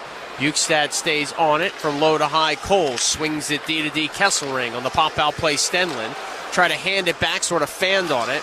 They go to the corner now, where O'Brien swats it behind the Wild net. Devin Shore's there for Minnesota. He'll spin back. Tom, just prior to that giveaway by Hinostroza before the last break, the chance by Keller, I was going to ask you, kind of what you think the post-game messaging might be as Ogren now for the Wild runs out of real estate, because I feel like this is one of the games where the 18 skaters will certainly be saying, hey, we left our goaltender out to dry in this one. Well, they're going to say that, and they should say that, because that's what's happened here. They have not executed at all. They have done none of the pressure we expect to see by this club. Now, this is just one game, and there's an 82-game schedule, and you're going to have clunkers, and this is one of the clunkers for Minnesota right now. But as you start to approach down to 20 games and so on, as I said earlier, this is game, number 59 for Minnesota. So we'll have to wait and see what is going to happen. But this is where you really have to start to pick up your pace if you're going to be in playoff competition. Kustadinov spins left side, lost his footing, lost the puck. Logan Cooley now wheels it back to the right point. Marino hands it to Sergachev. Bottom of the left circle. One touch by Krause was batted away. Krause hustles to it. On the interchange, gave it to Sergachev. Fired one in front and hit the goalpost after it careened off a body. Not cleared. This puck held in by Utah. McBain leaned on. 7:40 to go. Spurgeon off the glass, safely ahead, all the way down past the cage of Pamelka. It's icing on Minnesota. And that will bring the faceoff back in Fleury situation also. And you don't want to change goaltenders now, because you know that Gus is going to start tomorrow, and you want to keep him well rested going into that contest. Fleur's taking off his mask right now, kind of bending over a little bit. I'm going to have he's fixing some equipment there. Something with his helmet, but he's got it back on. He's ready, facing the face-off circle. He's ready to go. So Utah on the verge of its third straight win after dropping their first game out of the Four Nations break in LA. And in their previous 2 wins, both here at home, just 1 goal against in each of them. They've given up just 1 here as Dursey fires a shot. That hit a body, never got through to Fleury. Getting to it is McBain. He's centered. Doan's shot was blocked. Johansson leaves it back. Zuccarello goes back to Marcus Johansson, but stared down by 3 Utah players, just has to pry it in. They'll take a run at Dursey. Zuccarello on the forecheck, tried to center. It was blocked. Zuccarello's got it back. Sweeping it along at the right point, Faber. Along to Chisholm. Chisholm left side, offers one in front, batted away by Gunther. Under 7 minutes to go. As the Utah Hockey Club spears one through center, Chisholm hustles back for it and plays it to Faber. Even defense pairings are changing for Minnesota right now. That's Chisholm out there with Brock Faber. It's dumped in by Rossi, who goes for a change as Boldy, Hinostroza, and Goudreau on the ice for the Wild. Marino's breakout pass for Hayton was eventually knuckled through center. Hinostroza floats it right side. Spurgeon tries to gallop to it. Sergachev is there first. Spurgeon bothers him. Sergachev stabbed it along. Marino with his head up fires a pass. Curve foot, left it off. Bukestad was checked, and Matt Boldy peels it away from a pile of players and got it to Freddie Goudreau, who works it back to Boldy from the red line, sails it in. Pamelka gloved it down and floats it to Liam O'Brien, who got it to Stenlund. He was able to force his way to center. Finney Hinostroza now trying to chop it in, but Kesselring there to defend. Under 6 minutes to play in the third period from Utah. Joe O'Donnell, Tom Reed with Utah scored on the power play, 3:59 in as Hayton's chance in front deflected off Brock Faber. Then late in the period, a 5-on-3, Utah made it 2-0. The Wild got some momentum, albeit for just a few moments in this game when Freddie Goudreau scored late in the second to make it 2-1. But under 2 minutes later, it was a long shot by Dursey with traffic in front that sailed under the crossbar. That gave Utah a 2-goal lead after 40, and they have come out and kind of put the hammer down on Minnesota in the third. Over the blue line comes Schmaltz. Left it to Keller. Aerial feed to Mata. He'll carry in on the interchange to Cooley. And there's been sequences like this almost all night, Tom, where it's 5-on-5, but it feels like a power play as they score again.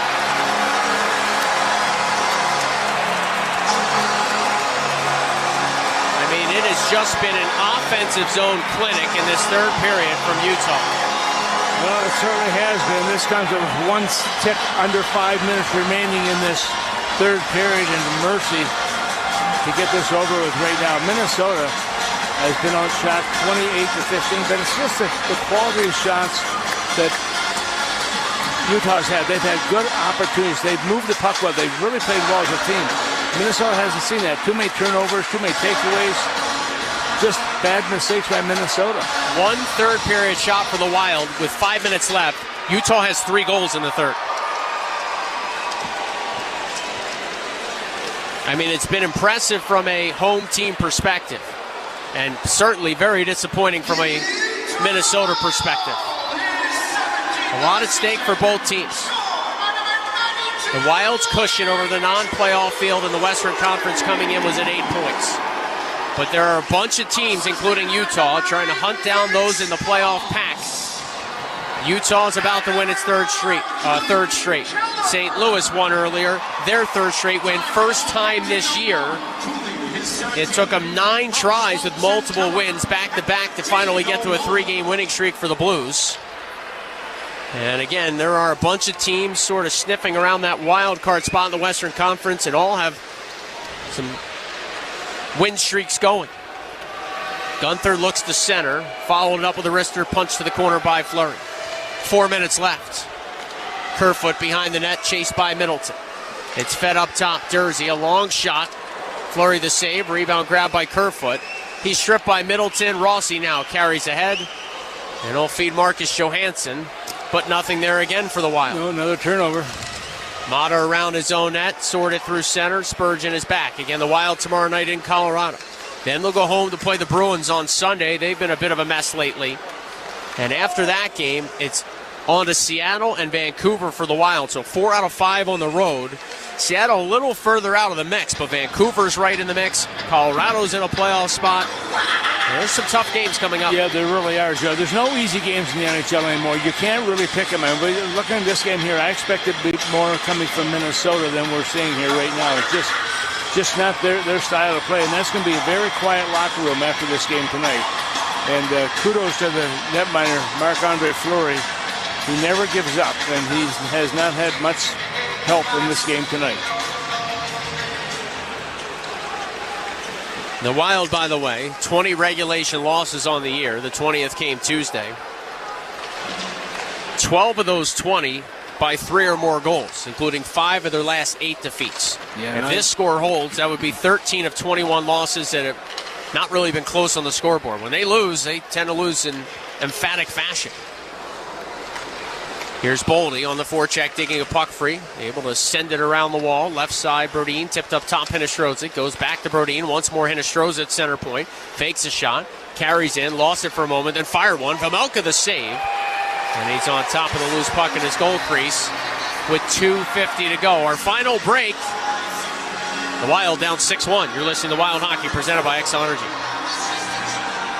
Attention Wild hockey families. Elevate your game with elite performance hockey sticks from Hockey IQ. Based in the state of hockey, Hockey IQ delivers superior quality, cutting-edge technologies, and the most customization in the game. Most pros aren't playing retail sticks, so why would you? Join the Hockey IQ revolution. Skip those retail markups and dominate the ice. Get your Hockey IQ sticks today at hkyiq.com and use promo code WILD for 15% off your first order. When disaster strikes your commercial or multifamily property, every second counts. That's why property managers and business owners trust Clean Response. Clean Response is the Midwest premier provider of comprehensive water damage and fire damage restoration services. Our expert team is available 24/7 to minimize disruption and help restore your property after loss. With decades of experience and cutting-edge technology, we handle everything from small incidents to large-scale emergencies. Visit cleanresponse.com or call 651-646-3408 to learn more. Hey Wild fans, Minnesota-based and family-owned Old Dutch Foods has been creating taste sensations for generations of hometown Wild fans for over 90 years. Stock up on your favorite Old Dutch Game Day snacks at your local grocery stores to make Game Day a win. Old Dutch is a proud supporter of Wild hockey. Let's go Wild! Old Dutch potato chips. Old Dutch the snappy chips. Old Dutch, quality lives here. Snappy Old Dutch potato chips.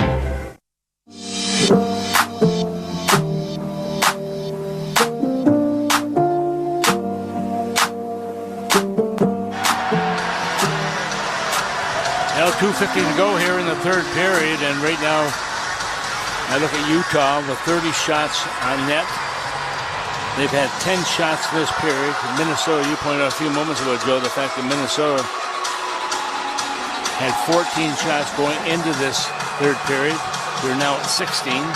That gives them 2. No jump in Minnesota right now, and it's going to be a very quiet bus ride, flight, whatever, going to Colorado before they play tomorrow against the Avalanche. All the above, Tom. Bus ride and flight. Yep. Here's McBain back to the Wild net. Had it taken away by Middleton. His pass couldn't be handled by Hinostroza. Boldy grabbed it, got it to Hinostroza, back to Boldy. Through the slot, a return pass was knifed away. Boldy hustles to it, left wing boards. Boldy, by the way, with an assist in this game. Now a 4-game point streak and 7 points in that span as he'll fire a long drive, juggled and trapped by Vejmelka. I know there'll be some fans, the sky is falling, panic with a 2-game skid.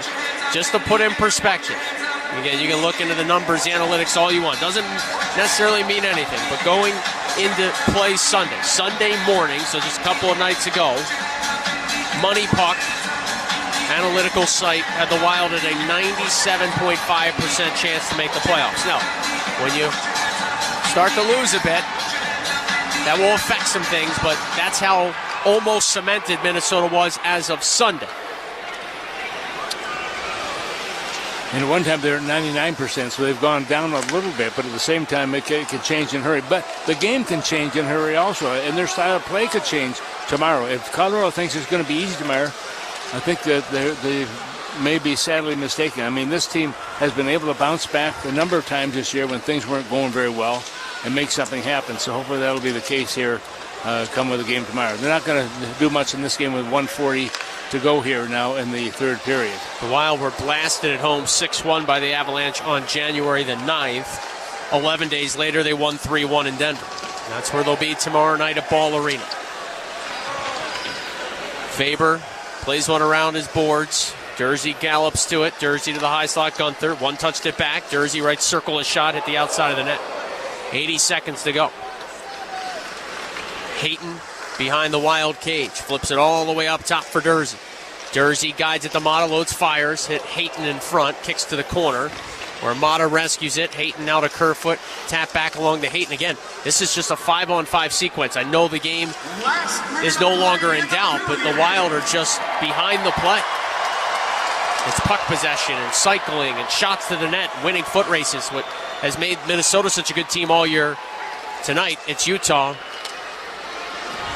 that has really been impressive. Hayton through the slot, a wrister, and it's deflected, thankfully, out of play. Yeah, we talk about execution on the ice and what you're doing with the puck when you do get it, and you have to give Utah a lot of credit. They've done a nice job making those passes and making those passes tape to tape, moving the puck going north. Minnesota's going east and west trying to make something happen, but they can't even get possession of the puck where they can get some good opportunities to get shots on net. So Utah is going to pick up points in all 4 games of the season series, winning the final 3 of them against the Wild, with Minnesota's only win here on December the 10th when they had to tie it late and then won in the shootout 5-4 was that final score. Stenlund off the rush, a high wrister, flexed away by Fleury, and Trenyon bursts up ice the other way off a pass from short. Trenyon cut out towards the front of the net. He got wrestled down hard. No penalty call. Trenyon gets back to his skates. 13 seconds to go. One of the big storylines in this 4-game season series, first period scoring, where Utah, with 6 of them, the Wild just won as the final seconds tick down. And the Minnesota Wild have dropped back-to-back games after winning their first one after the Four Nations face-off. This one, a resounding defeat in Utah. 6-1 the final as Utah gets 3 in the third. And they win it by 5. Yeah, you're right, Joe. And the thing that you pointed out also a little bit earlier, the fact that you look at